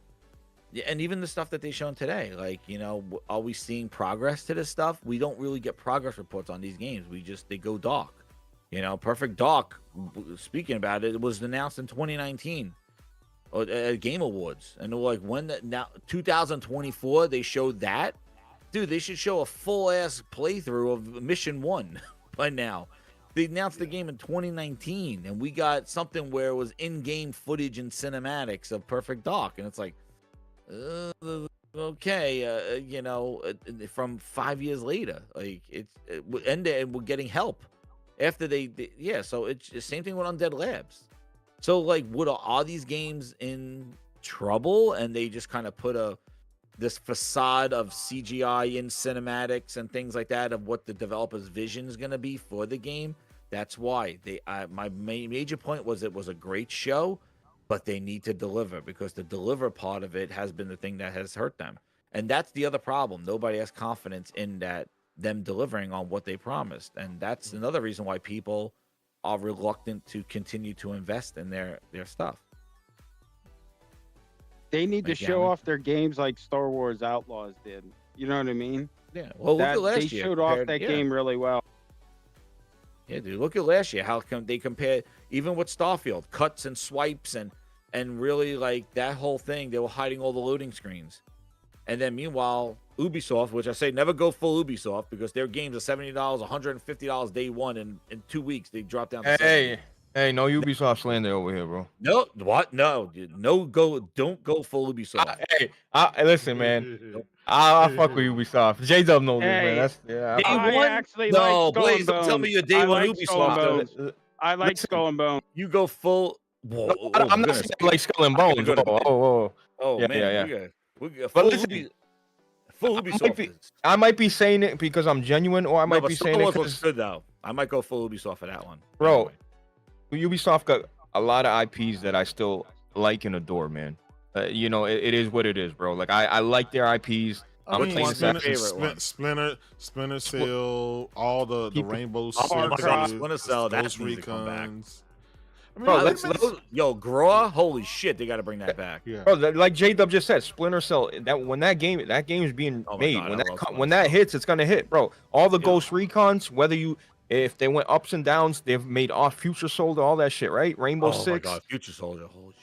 You know, Assassin's Creed, is it rinse and repeat? But you know what? they're necessary. Yo, Ubisoft comes out when it's dry. They send the game out and you got something to play, bro. And it's consistent. You know the game's gonna look good. You know what I mean? It is what it is. No, I got yeah, but I just say with their games, their prices always drop. That's why I say never go for Ubisoft, because their prices drop. Oh yeah, definitely. Like their gold edition, that's $140. Like you buy it in never buy a game in October when it's that close, like October, November, Black Friday. That thing is like $60-$70 for the gold edition.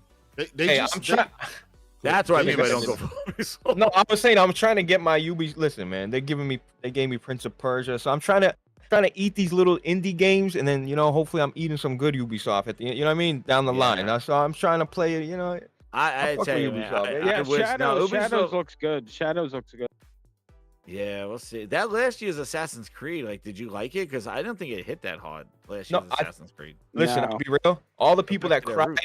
Yeah, all the people that cried, oh, we want original. Guess what? I was severely missing having multiple different weapons and shit like that. I beat it. It was a cool game, but I severely missed, the openness of doing whatever you want. You want a great sword, you want spears, you want bows and arrows. I know people complain about that. Yeah, I know people try to, put me on a, they try to hang me for that shit, but like it is what it is, bro. I like the freedom of it.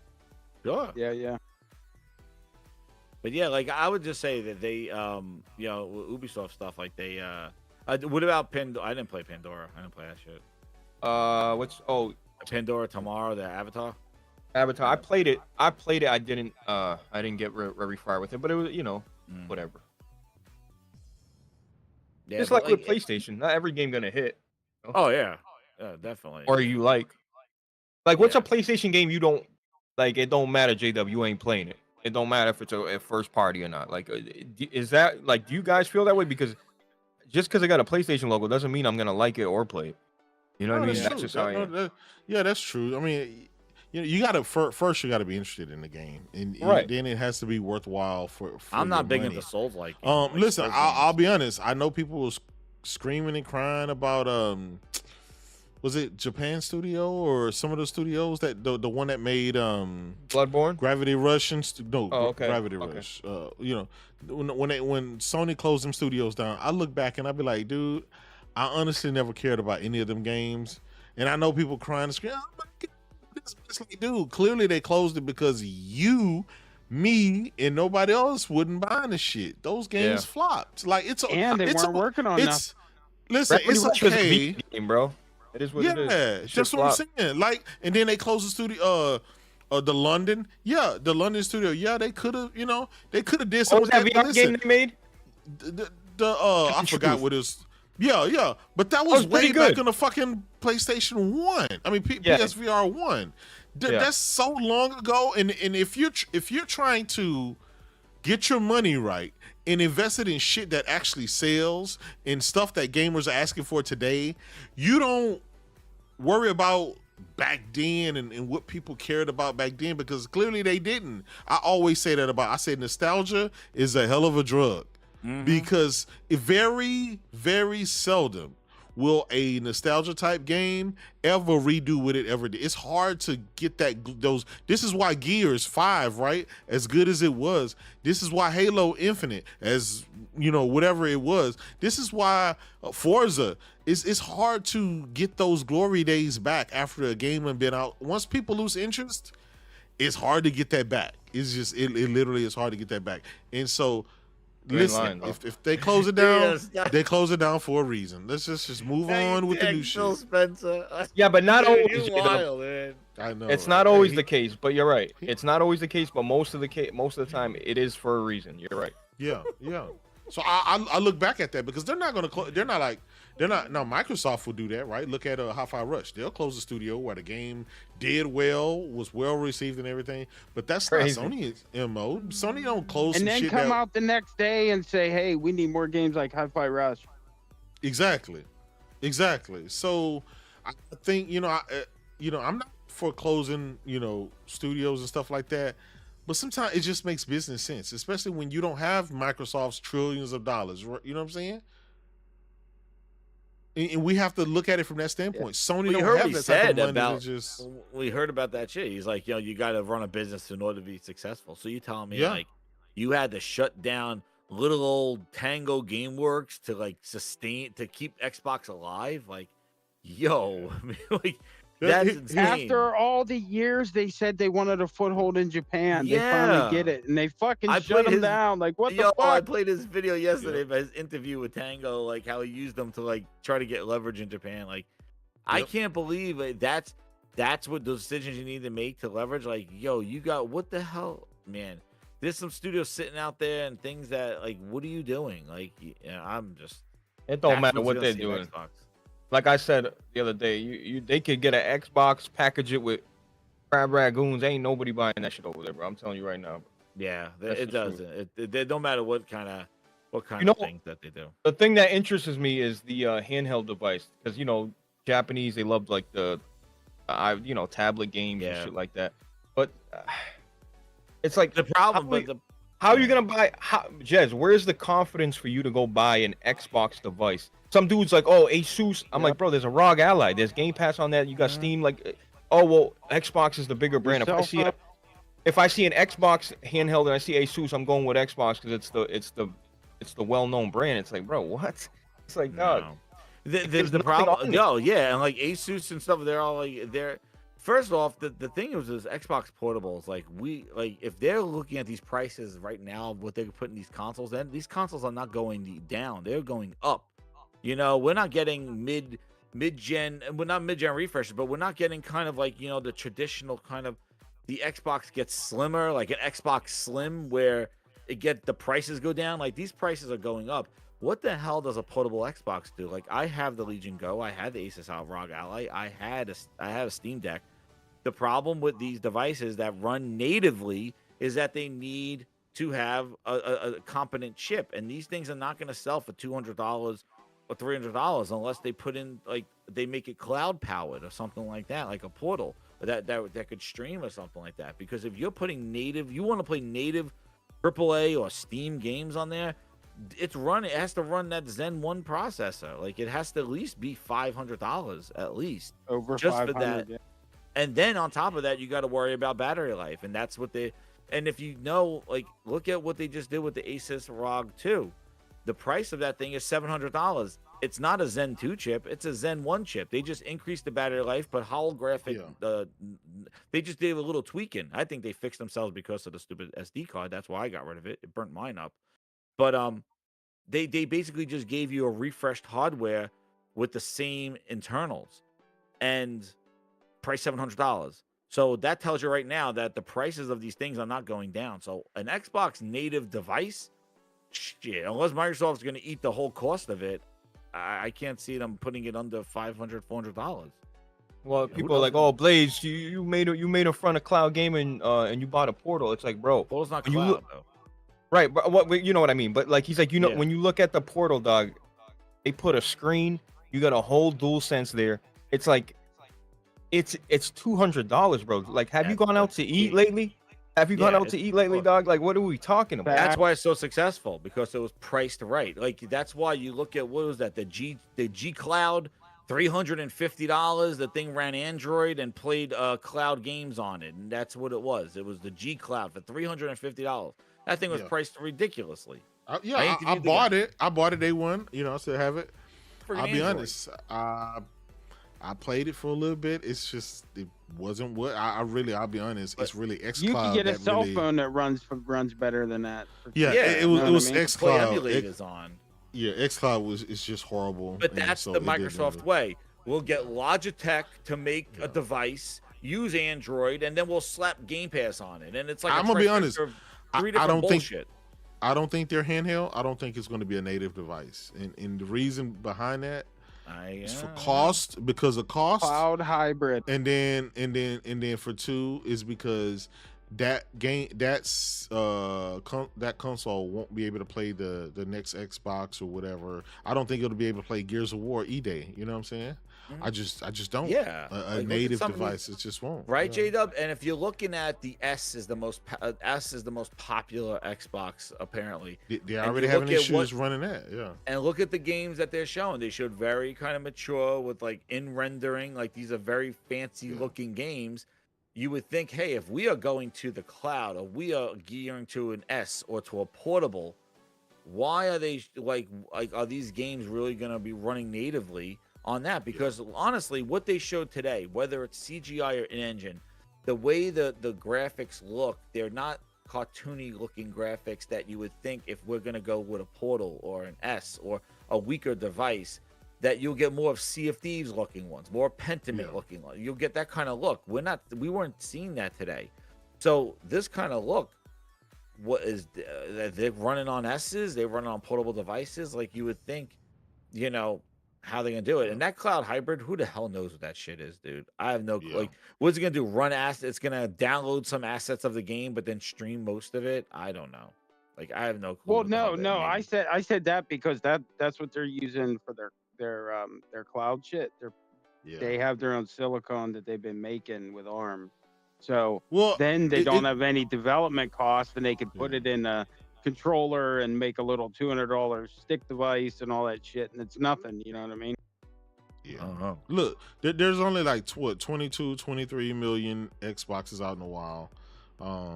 By the time they release that handheld, Sony already be at like 80, 85 million. And the Switch PS5 exists. The Switch 2 is gonna be I just don't like see it's the worst friggin' time that to try to do a portable. Like it's the worst time. Like you should. Well, because you got to be better than They should already been working Steam on Deck. that a couple years ago. You got to be cheaper. Yeah, you know, you got to compete with the guys who are already there, that do it well, you know. And the other things too, the Switch 2 is coming in with a full library of Switch games. Remember, the Switch 1 came in, they had to redo everything from the Wii U. Now the Switch 2 is coming in with a whole library of digital, first time ever. Like, well, one of the biggest ever. Nintendo's, you carry your digital library probably with you, and you know, you're coming in with a library. I'm sure they're going to be backwards compatible, which that's going to be another insurmountable thing when you're going to try to introduce a new configuration. That's why I think this hybrid is not. And remember, as I was thinking when you guys were talking about it earlier, remember the thing was that hybrid, the whole point of it, it was a deflection, again, by the friggin' media. Like, Xbox was so down. They didn't even know if they were going to invest in another console anymore. And they were damage controlling, and it was a deflection because all of a sudden, Tom Warren, Bootleg Jez, they all come out and they start going, there's rumors of a portable Xbox, and all of a sudden that starts, the influences start picking it up, and now all of a sudden this portable Xbox becomes like this savior. And if you remember the way it came out, it was damage control. It was a deflection from what the dire state of Xbox was in February, because that's when the rumor came out. It was a way to kind of be like, no, they're doing something. And then Sarah Bond said it during the interview. And then it's like, yeah, that's a portable Xbox I've been hearing about. And I'm not saying it doesn't exist, but you got to remember, it may have been prematurely leaked or out there to kind of have people cope that Xbox is still doing something new. But if you remember the way it came out when Xbox was down and out. And, you know, controlled leaks, the way the media works and the leaks work. It was a deflection. It was like, oh no, they're working on new hardware, and meanwhile, that's why people thought they were going to have it during this show. And I'll say this, Jez. After the last generation, when no one basically bought the fucking hardware, and then this generation, nobody bought the hardware. How long does Microsoft keep going making hardware that nobody's going to fucking buy in any tangible numbers? Because I know there's going to be that one guy out there. There's 22 Xboxes. Come on, like, compared to Sony, I mean, they launched the same day, and Sony's like 3 times as much. Like, come on, like, you know what I'm saying? Like, Nintendo. That's why I say this isn't a fucking industry problem. This is an exclusive Xbox problem. They have a problem selling hardware, and for whatever reason, right? You can come to your own conclusion, but gamers are rejecting Xbox, even though they have Game Pass, where you can get all these games for cheap, where they have the world's most powerful console, where they have the world's cheapest console. You know, got all of these benefits that Microsoft and these, you know, Xbox talk about, and yet nobody still, you know, what is it? What is it that keeps people saying, nah, that's all right, hard pass? Well, Microsoft didn't do themselves any Microsoft. favor. They didn't update the dashboards. They didn't give a new type of controller. They didn't really make it feel like a generation at all with the Series X. And the problem was that they didn't have the games at launch either. Like, this was the clean slate. The Series X, they couldn't wait for next gen because all the stuff was being saved for next gen. Remember why we didn't hear anything about the 2018 sales people and where are those games? It's like, oh, they're saving it all up for next gen.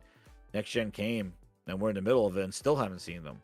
So play them either. So the problem is that they had a reset and they didn't capitalize on it. They had no games to really move that console, and then they didn't even take the kind of time to really reinvent the console to kind of be like, hey, we learned our lesson, here we come with this one. And it's the games, dude. It's the games and exclusivity. That's the thing that moves the hardware, and they don't find value or a future in that because it kind of doesn't do it. It doesn't move them into the future that they want. You know, they shut down Mixer prematurely because it didn't grow. Meanwhile, they spent millions of dollars to recruit Ninja and Shroud 6 months before they shut the whole friggin' thing down. People's channels were just stopped. People moved their Twitch to Mixer, and they just shut it down because it wasn't growing at the rate that they wanted it to grow. It wasn't that nobody was using it. It just wasn't as big as they wanted it to be. And they found that the same thing is with the console. They said, hey, this console thing is not really what it needs to be anymore. Like, we don't care about the living room. Like, we want to do something else. And for them, when they don't care, we don't care.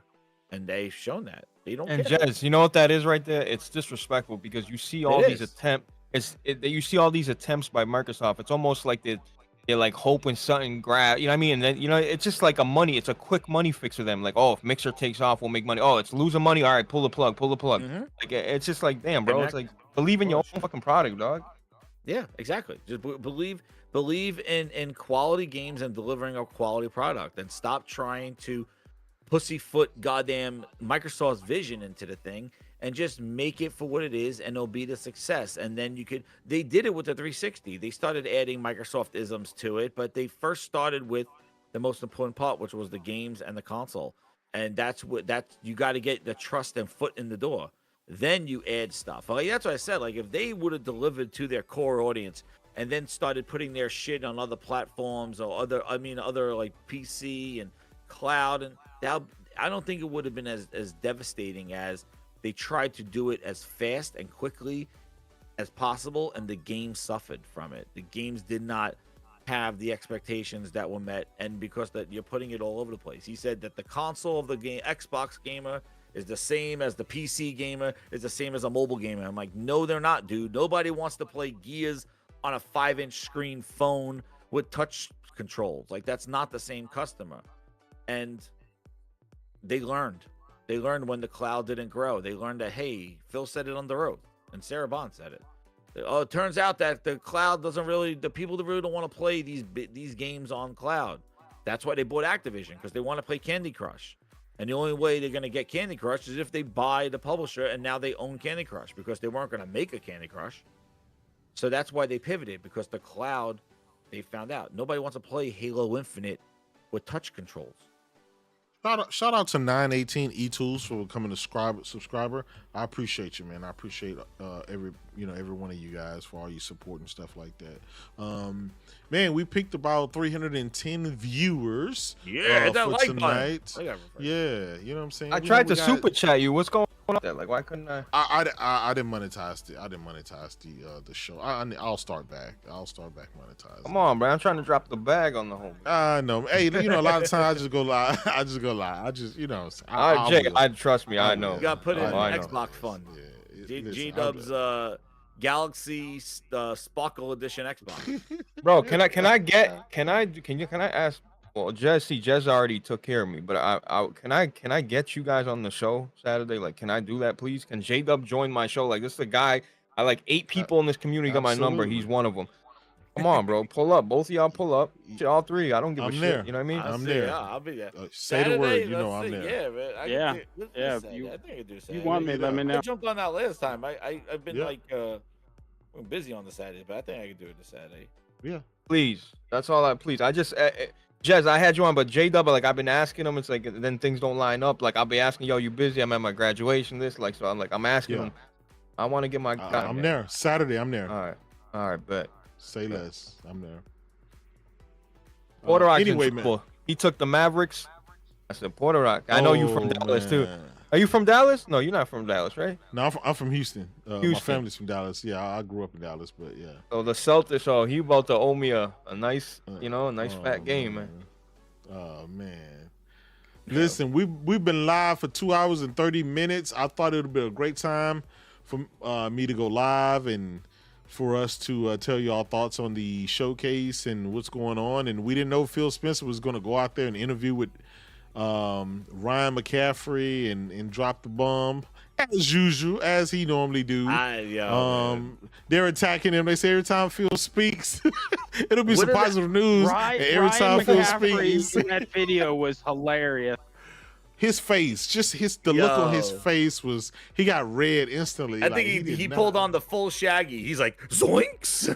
It's like, you gotta ask the hard questions. Like it is what it is. Zoinks. I hate Ryan McCaffrey. I mean, that's a strong word. But I don't like the guy. He's like, I don't know, Scoobs. He does look like Scooby-Doo. Holy shit. Now I can't unsee it. What the fuck? Yeah. Aaron 2334. Thank you for subscribing to the channel. I appreciate you. Man. Yeah, they call him Shaggy for a reason. That's right. Wow.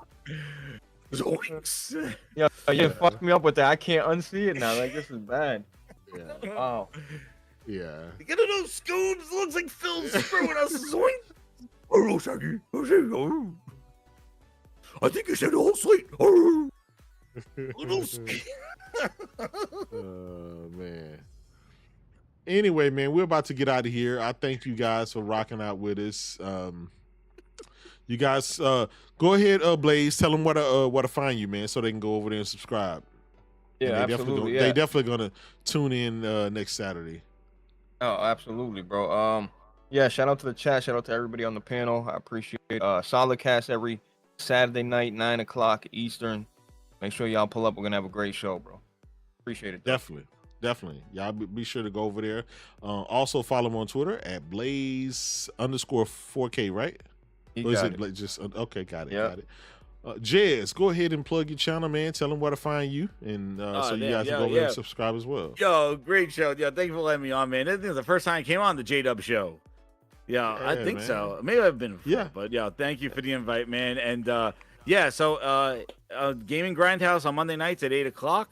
Our commitment to our Xbox customers is you're going to get the opportunity to buy or subscribe to the game. And then, do the Grinds Bites. Before I did a video earlier today with my instant reaction to the Xbox show, so you could check that out. But yeah, hit that like button, everybody. Yeah, definitely hit that like button. Come on, bro. Then we got my brother Heathen Stevens. Hey Heath, I know you don't have a channel yet, but eventually, man, we gonna get you a channel, man. We'll get you going. I do. I just don't. Care about any of that. Okay. Well. Yeah, I'm on Twitter and everything, and everybody knows to find me. Yeah. On Z's shit, you can find me in Discord and all. Find them at Heat Stevens. Is Battlefield. Yeah, Battlefield Marine, but it's at Heat Stevens 69. I'm easy to find. I'm always around. Yeah, go find him. And he podcasts with me over there on the Next Gen 720 channel when we, do stuff over there. Always fighting the good fight, man, the great console war. But no, I've been saying that, man. Phil Spencer is the great equalizer. No matter how good your day is as an Xbox, as soon as Phil speaks, something is going to change. And he didn't even give him 24 hours, Jez. He didn't give him 24 hours to enjoy. I said, just when they're like, hey, look, it looks good. And Phil comes back, he's like, more games are coming to other platforms. Like, Phil. No, he's like, everybody's happy and bragging. Now they'll be okay if I just break this little tough news to him. Now is a perfect time. Like he should just cancel all my interviews for the week. The guy can't help himself, dude. Hey, when he had that question, somebody should have ran on stage and just tackled him and just moved him off of the stage. He's like, no, Phil, don't answer that, Phil. Don't answer. Yo, cut the they feed. got to do like the CM Punk, like turn off his mic. Yeah. Yeah. He'll be like, just turn his mic off. And you just see him with the hands. Like, what is he saying? Yep. He's the zoom in on Ryan McCaffrey, bro. Yeah, he's just like, oh, well, there you have it. Like, completely like nut punched him. Hey, tomorrow's gonna be crazy because it's late, and so with that news coming out, the video and stuff coming out, it didn't reach a lot of people. Already. But wait till the morning when everybody just really sees what he says. Oh my Wait, God. J-Dub, you think they're done? Wait, Booty gonna be clapping his ass? Like they don't stop talking. This is the problem. Show the shit and release it and deliver the games, and that's it. We don't need execs sitting on couches saying dumbass shit. They're not done. Watch. Wait to see the rest of the week. I can't wait. This is the content for the rest of the year. Watch what's going to happen. Well, because some of those games that they announced are already being prepped that they're coming to PS5. Somebody already said, Booty said it's really early for Perfect Dark. Yeah, it's not coming to 2027, 2028. And during the show, Booty's like, well, as the game comes around, he said something where it's like, holy crap, like, what do you mean as the game comes around? You just showed quote unquote gameplay. What do you mean? How early is this game? Yeah. So, yeah, we'll find out anyway, more. man. Yeah, you go and subscribe to these guys' channel. Check them out on Twitter. Go follow them and stuff like that. I will see you guys on Twitter. And I will also see you guys tomorrow. I may do another video tomorrow. You never know. You know what I'm saying? I'll probably be on one of these guys' channels. Yo, you come on and get Grindhouse, man. We're gonna do a whole Shaggy and Scooby bit. Get ready. Yeah. Either way, man, I'm gonna be making somebody cry. Thank you, guys, for rocking out with me, man. It's always a blessing just to have you to come through and rock out with me and give me your opinions. It's your boy J Dub. We out.